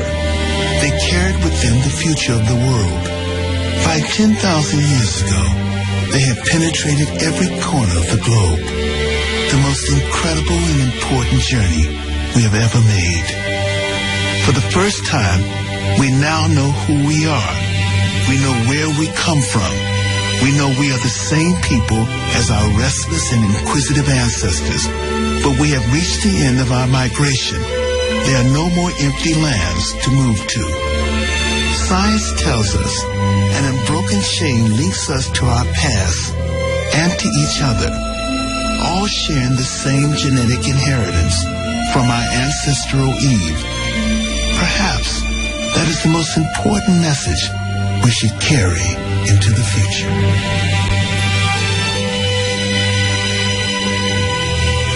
REFM, thought-provoking, always smoking, lyrics like a bazooka.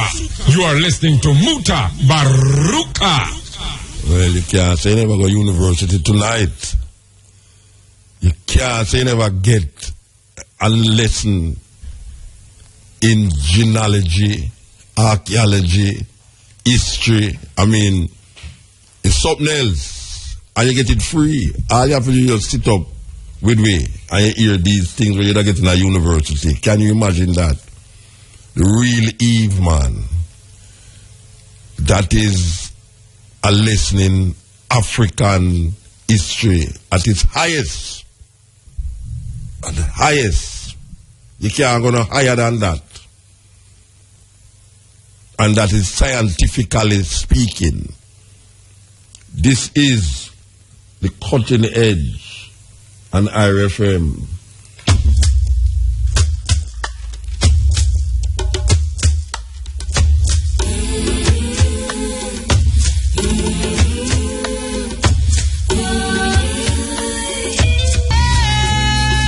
Yes, where's the African pride? So may I tell you about this email we just get a while ago from some virgin named Junior. Yeah, Junior say, good morning, my time, which is night time, your time. I am now in the Middle East, around the Gulf countries, from Qatar to Bahrain, from UAE to Saudi Arabia, from Kuwait to Jordan, and from Iraq to Syria and Afghanistan. So it's all like this brethren is a soldier. Even in war zones, a lot of people listen to Irie, including your two shows on Wednesdays nights, Thursday morning, our time here, and Thursday early Friday morning, our time here. All the Taliban them, and this part sweet, you know, all the Taliban them listen.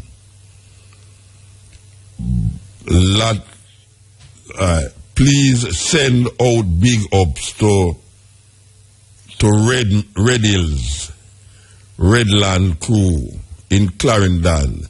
This is coming from Junior out of the Middle East. All right. So this brethren, you know, say, well, the brethren say my listen because obviously you just send this email here. Yeah? And I love a phone number. If you could have sent another email and send me your phone number, because I really like asking where you're doing at them area there and how you come in contact with Taliban for know say them love stepping razor and cutting edge.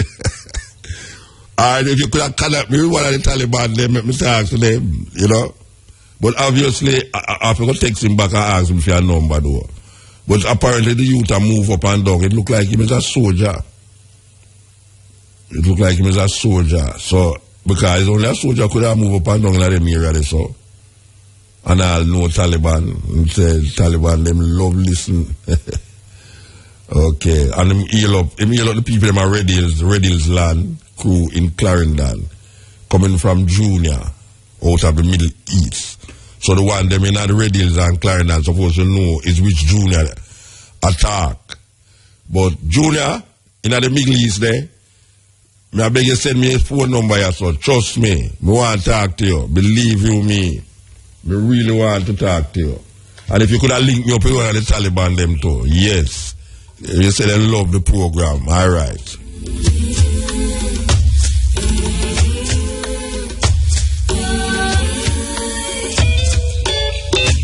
It's okay to be yourself and do what you want. You're a woman. Take charge of your life. Say you. When you talk about never know who I listen to the program. From last year when the Sister England tell me say 158 countries people are listening to Stepping Rays and Cutting Edge with 150 at different countries. And she said that number would have been just a small portion. But according to the statistics, people are listening in 158 different countries. Wow.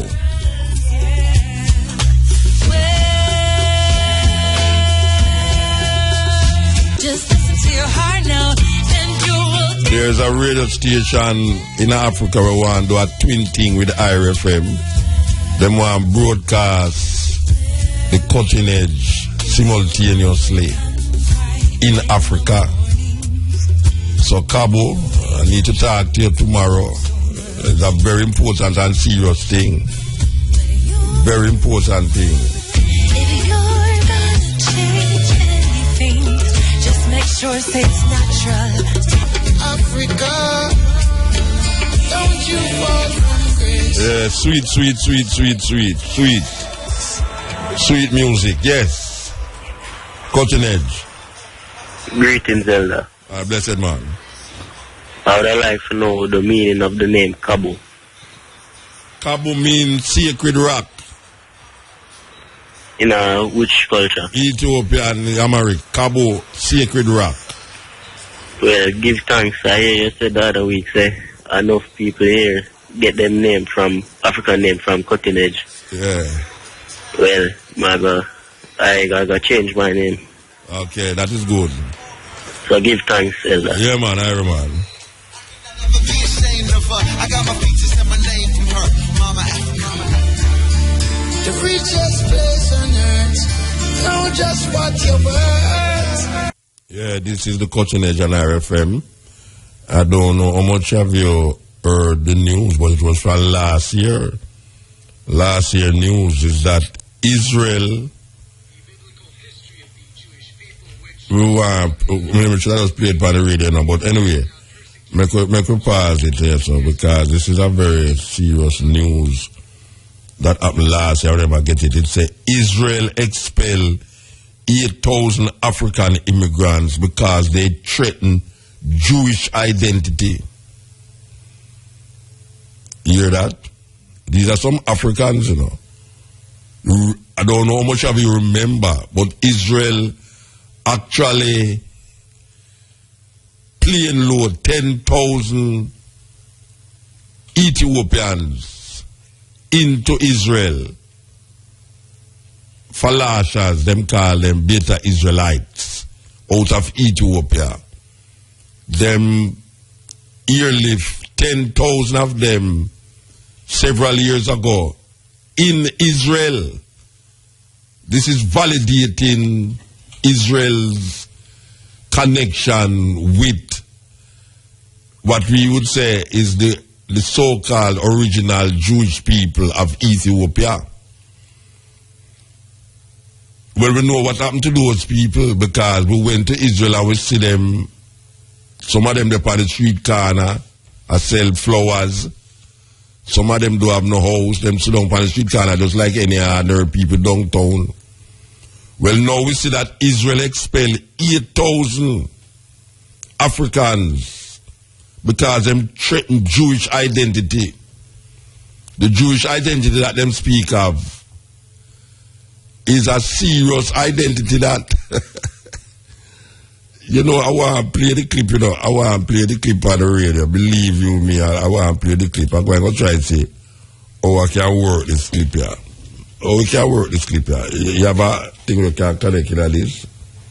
We could play the clip because this is not no easy clip. But the other one there. Them have another one down there, Yeah, man, put it to this hole, we say, okay, because this is something else. Oh, all right. We can see if we can work some magic here, so. Remember if you don't know, just press and I'm supposed to hear it. You know, I could go and play a tune or so. And see what we can do.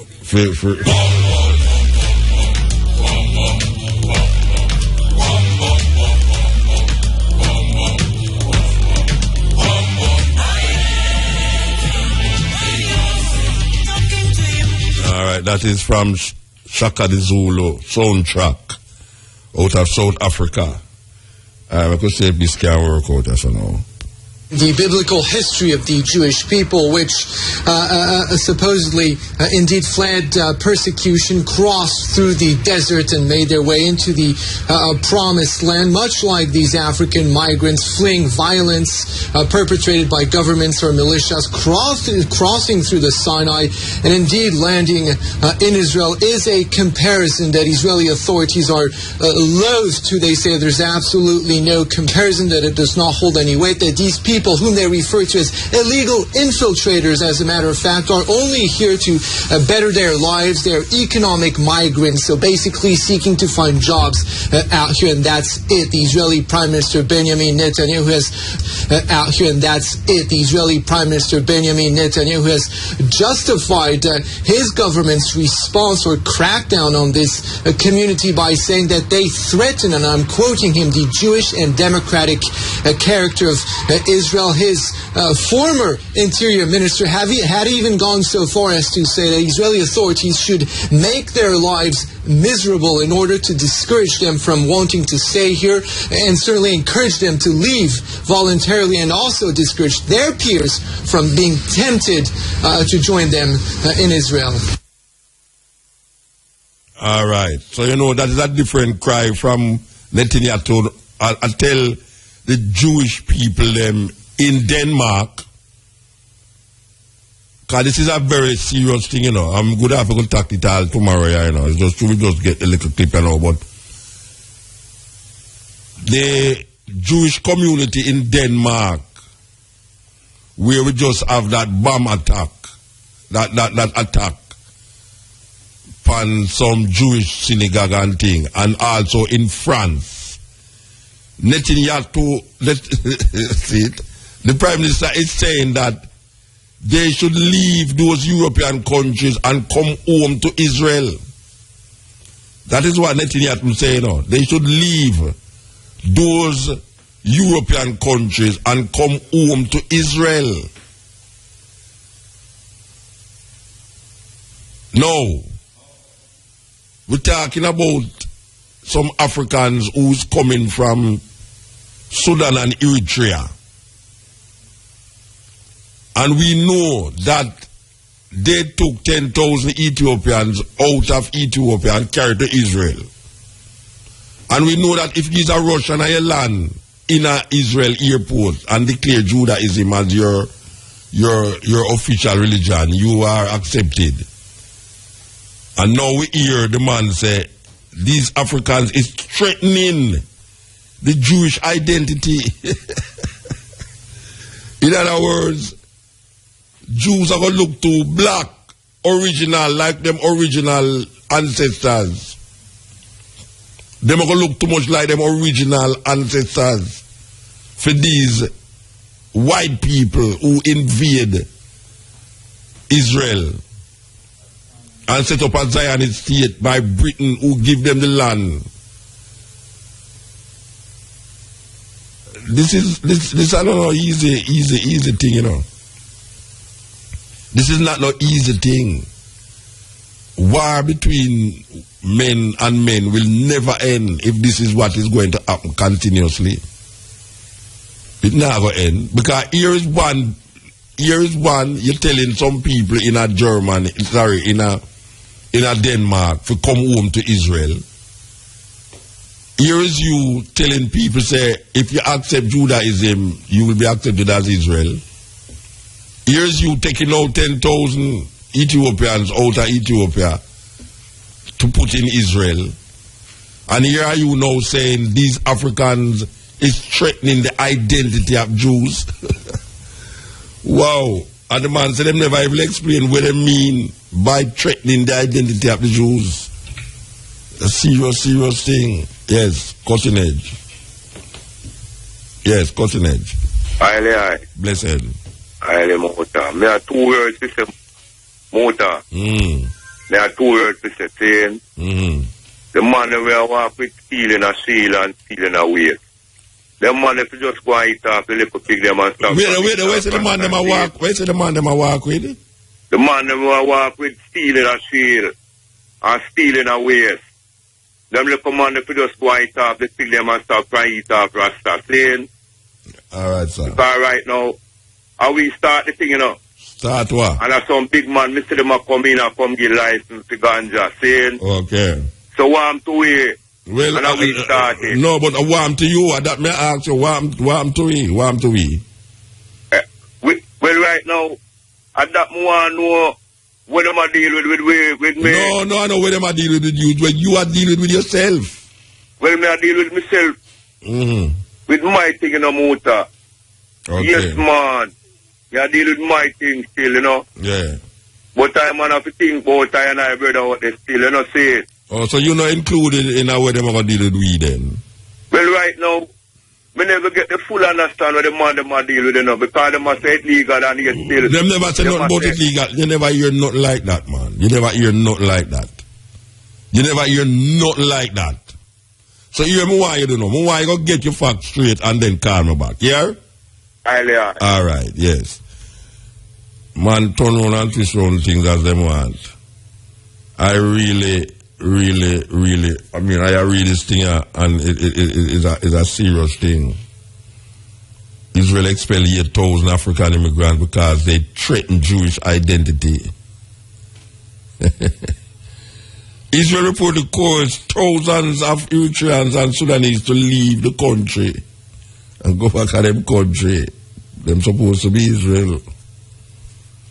So who is an Israelite? No, well, Israeli, because just last week, today what? Wednesday, I went them bomb Denmark. I went there's something happening in Denmark. And this week or last week. And the one happening in France 2 weeks ago, 3 weeks ago. The man I called them for come home, that the Jewish man for the TV. I say, him not say why, because him say, we must not leave Europe because of fear. We must leave Europe because we want to go. The man say him family, some of him family them are living in Israel. But him don't see why him should leave Europe because of fear. And Netanyahu say, you must leave Europe and come home. Must leave Europe and come home. And now we hear them a move out Africans out of Israel because the African them are threatened Jewish. No, that the word it kind of is a weird thing to say, no.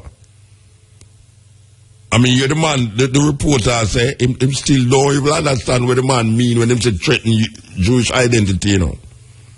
Him is also taken aback by the statement. Yeah, him is very taken aback by the statement when him said threaten Jewish identity. Make I see if I can find back this thing here. Because the people them need to know where going in the earth, you know. The people them know where really are going in the earth. Which part the article there? See the article, yeah? Alright. I really want to get another spin. Let's see if I can bring it up back. Okay. I need to bring up back this thing, you know. Where you bring up this thing back? Because I'm novice to this thing, you know. Alright, go, alright. Listen, I don't eat this. Another one that I use. Eh? No, but I don't eat the that. biblical history of the Jewish people, Okay, which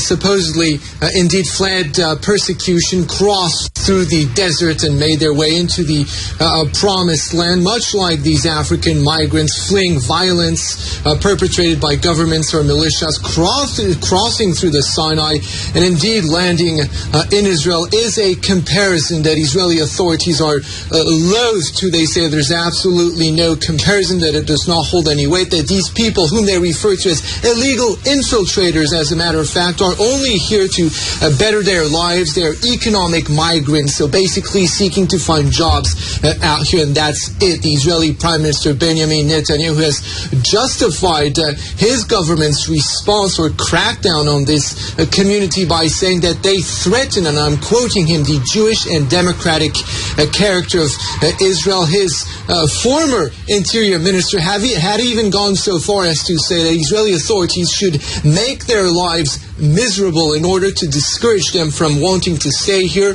and certainly encourage them to leave voluntarily, and also discourage their peers from being tempted to join them in Israel.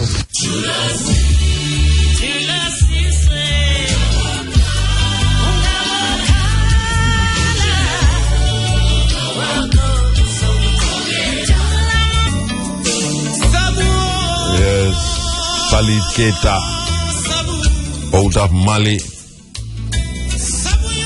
This is Black History Month, and you know, say we not step down, we step up. And musically, we love to play the music from the continental Africans, them, that you can get some familiarization with our brothers and sisters in Africa. Not just our brothers and sisters in America and the Billboard chart, but there's millions of Africans doing music in Africa, and even outside of Africa too. Most of them live in France, but we are not exposed to our brothers and sisters in Africa musically. They are exposed to us. But through we hear the language barrier, we feel that the language barrier must keep us from not listening to the music. Yet still they listen to our music. So it has to be a reciprocation of musical diversities. So Cutting Edge is here to fulfill that and stop that leak.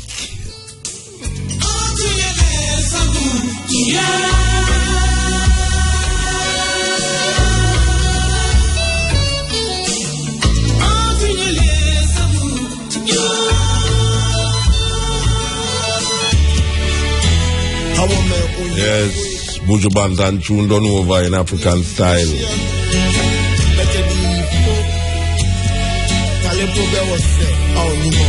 Yes, Cutting Edge.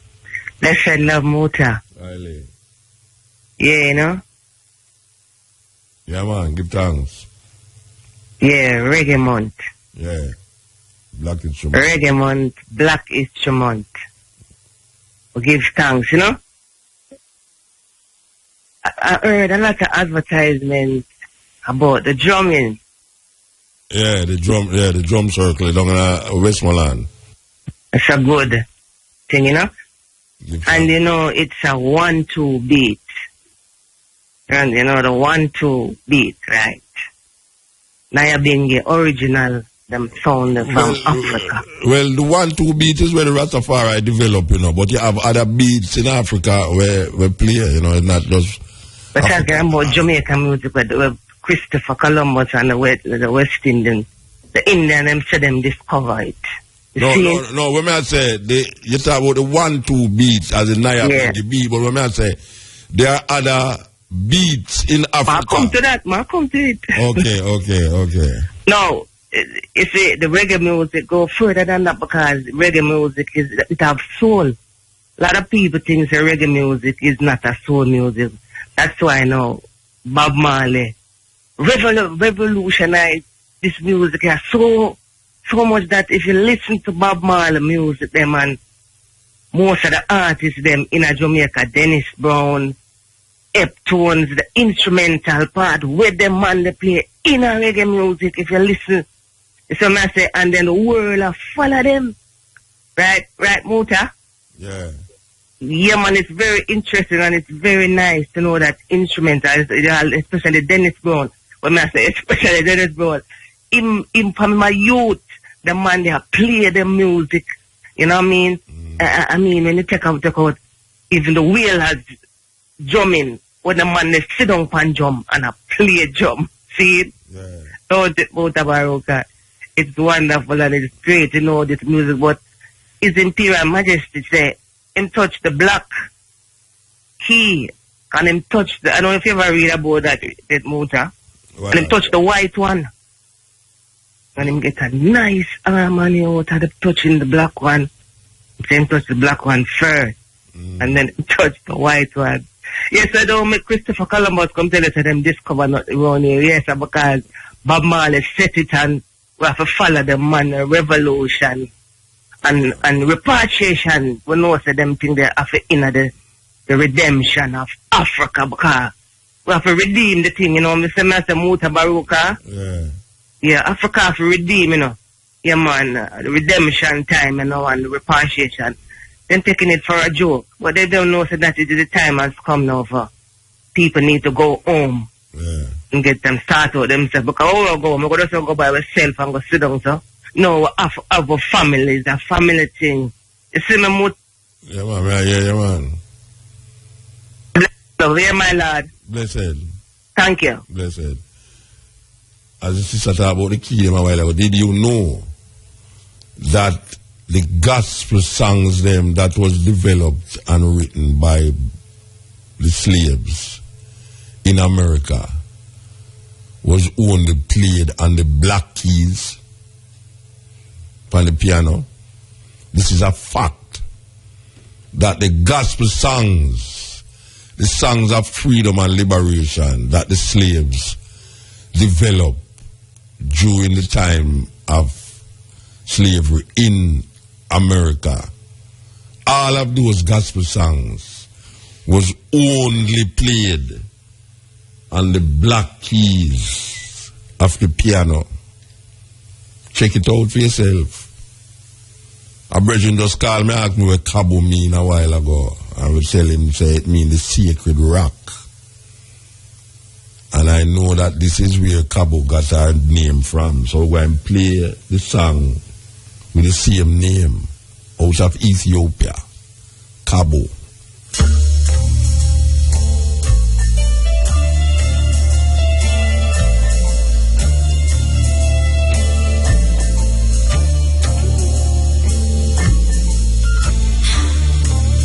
Yeah, Cabo.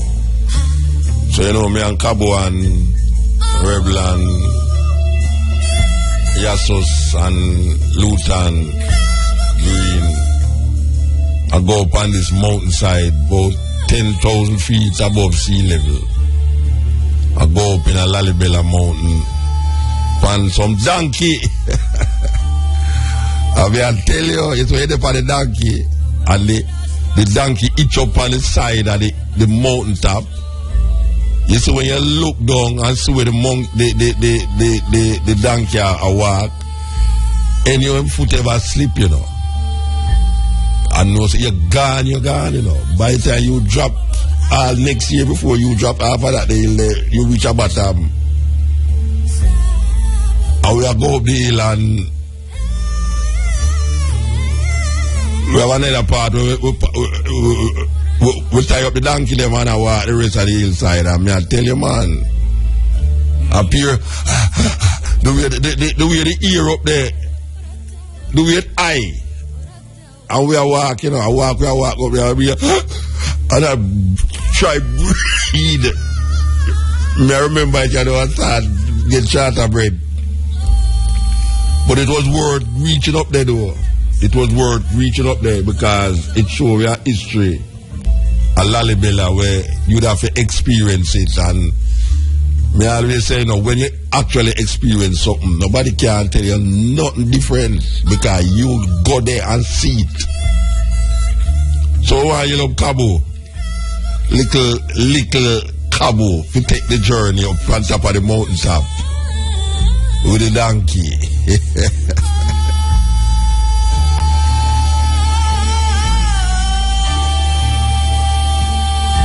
Hey, so when we are going up with some woman, I run, come down the hill with some eucalyptus upon the head, Me I tell you. Some tree, it's like them chop down the whole tree and I walk down the hill with the tree. Believe you me. Lalibela, man. Why you look honorable? Trust me. Youth and green, you're just a far ride.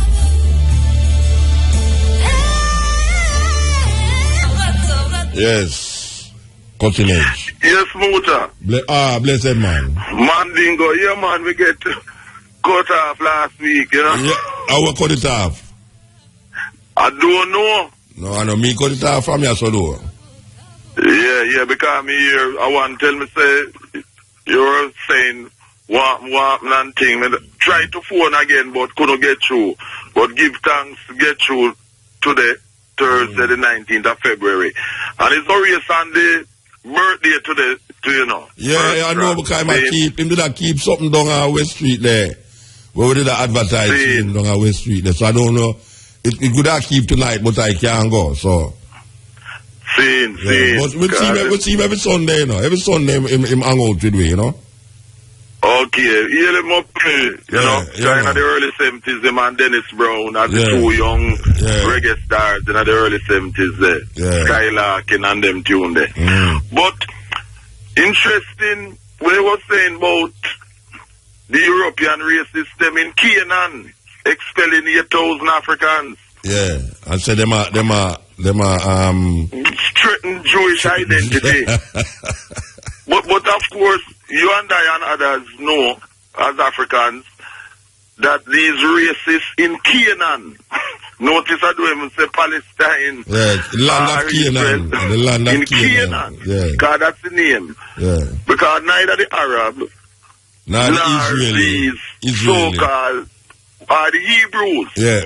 Take it originally. Belong to that land. They are invaders. We did do a true name Canaan land. Where we lay out the whole journey of the Canaan. Yeah, we did do a tune like that. Yeah. The land belongs to the Canaanites. It's Canaan. It don't belong to any Hebrews, nor no Arabs. No, sir. No Palestinians. And both of them fighting over it. And of course, the British and the French arranged after using the Arabs, after the war with the Kaiser, to bring in these Europeans claiming that they are Jews. The Russians. Yes, Russian Jews. Germans and Russians. Because these are racist. These are Europeans saying that they are Jews and with the racism. And what is interesting with Haile Selassie is when some of those Ethiopians calling themselves Beta Israel, meaning House of Israel. Not Falashas, which they do accept that term exactly. Beta Israel. When they wanted to go to Canaan, Haile Selassie did not stop them. He said, go. This is your home. This is where you're from. As Africans, as Ethiopians. But if you want to go there, he didn't stop them. But what a lot of people don't know is that a lot of them, when they went to Canaan and faced the racism from these same Europeans in Canaan, some of them returned to Ethiopia. Of course. And right now, for years upon years, but it still continues, they use those Africans from Ethiopia who went there. They use the children as soldiers in the army to fight. And at the same time discriminate against them on racist grounds. Then we don't go to Tel Aviv, go see it, man. We go see it, man. On the roads, on the streets of Tel Aviv, appear Ethiopian and walk up and down on the streets and suffer. Yes, racism. Yeah. I don't see one white Israeli. About racism. Yeah. you know. And Lightcox, remember I was talking about that award thing, false award thing by omitting Jamaicans in Britain and so. Lightcox will be coming to Jamaica very soon. Okay. And I'll give him your number so that you can interview him. Yeah, man, what you mean, man? Cutting edge. Yeah, man, definitely. Yes, because that will be sometime in March.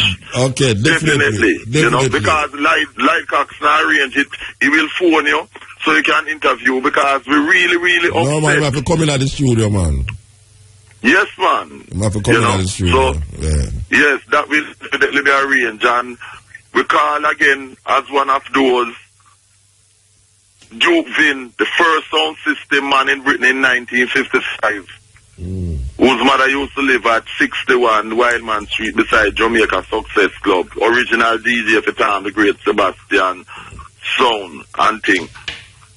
What about the situation where you see with this Arab Muslim jihadist thing, how them behead 21 Egyptian Catholics in Libya? Yeah, terrible. And it's the same type of thing Boko Haram. But you see, if Gaddafi was there, if Gaddafi was there, that wouldn't happen. Precisely. The Americans, them not get out Gaddafi, feel say Libya would be a better place, and now it's a failed state. Totally failed state. Just like Iraq. Them not get out Saddam and now we see ISIS take over. Right? So they are the ones who allowing ISIS and others to be doing the kind of things that they are doing in terms of atrocities. Yeah, man, terrible thing, man. You see, they was very short-sighted, man. Yes, very short-sighted, you know. Definitely, you know. But this is the situation, and it's just we as African people have to do what we have to do, you know. I give you a joke, Muta. It's not really a joke. I was watching a TV station in Nigeria, in Lagos, called TVC. And one of the presenters is a female. And they brought on 2 Nigerian men who are homosexuals, you know. This was yesterday. And them talking about them love each other and so. Here one of the 3 panelists, presenters on the thing. Oh, it is good that we can have this kind of coming out on Nigerian TV because we have to catch up with the rest of the world in accepting this kind of homosexual lifestyle. Not because, not because we are in Africa. It means that we must be left behind. So, behind, you know. Yeah, you know, say most African. The 2 guys who them are dealing with the behind. You know, say, if you go in a certain part of Nigeria, them still don't even know nothing about homosexuality. True. You have a whole heap of place all in that you don't believe say, everybody know about this thing and homosexuality, you know. If you go in a certain place in Africa, them never even hear about that yet. Them wonder what Musa talk about. Them Musa what you say. Yeah, man, African. Where the Africans ask me personally, that's already.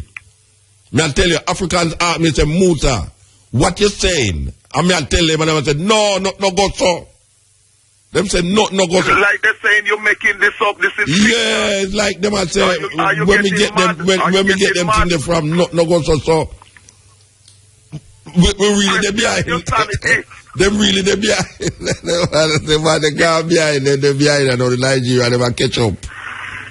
Yes, she was boasting, not because we are in Africa. It showed that we in with things. So any nastiness that the Europeans promoting. Yeah, man. We have to catch up. Must just follow through. We have to catch up. Get with it. We can't, they're behind. And of course, in Britain, the program that this present conservative regime doing, the so-called same-sex marriage, which marriage is between a man and a woman, no such thing.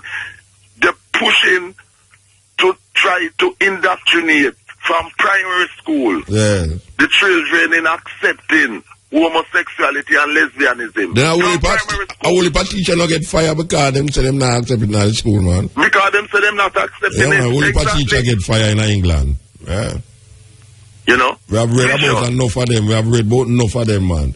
Anyway, we have to move, do we know? We have to move. Yes, well, just keep on doing the good work. And as usual, we'll be in touch. Yeah, man. Glad to know that Lady Coxon. Yeah, man. Give Coxon the number. Give Coxon the number. Give Coxon the number. Yeah, this is the Coaching Edge and I FM. Remember that. Little more from this. We'll be back here from 2 to 5:45 with the stepping razor. The art of war. And you know, so we have some little things where, you know, so me I sit down and reflect back on the real Eve, the documentary in made about the information that is presented, and where I say, where you the man talk about 9,000 years ago and 20,000 years ago. And when you read the Bible, it's only 6,000 years recorded there from Adam and Eve. 6,000 years. And people actually accept that as a real timeline for the human race on earth. Even though we know that man, I mean, we go to Jericho, the same Jericho where them reading the Bible. We go to Jericho, and when you enter the city of Jericho, them say, "Welcome to Jericho, the oldest city on earth, 10,000 year old. Welcome to Jericho, the oldest city on earth, 10,000 year old." If we were to follow where all the Bible chronicle the history of man on earth, you only reach 6,000. Now, how can a man in a real consciousness and intelligence really believe, say, the earth, our human beings on earth is only 6,000 years old? How is that possible? How is that possible? How can people actually accept that? Unless you don't want to accept your Africanness. Because if you would accept your Africanness, you'd have realized that they are thousands of years before. And when you listen to the documentary a while ago, you realize, say, but wait, somebody has sell me a 639. Believe you me, yes. Last call this. Yeah. Yes. Yes. Muta? Yes, yes. Yeah, we just say if you can leave that number for me forgive Lady because I misplaced your number so I can have it differently. Mandingo. Yeah, alright. Alright. And it's really interesting where you're showing to about we've been living as Africans for hundreds of thousands of years. So how can history only begin about 6,000-7,000 years ago? But some people so programmed in the programming. Them can't deal with new information. You show them, yes, because I know you play tapes and you talk all the while, but some people just refuse to accept the reality. Yeah. All right, sir. Give thanks. All right, Richard. Yeah. Just leave it with the Give thanks.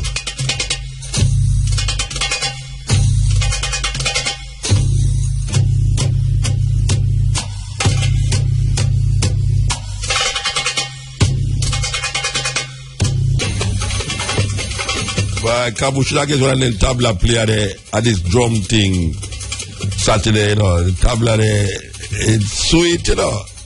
So the man them lock them finger upon that something there. It's serious. Tabla. North African drum instrument.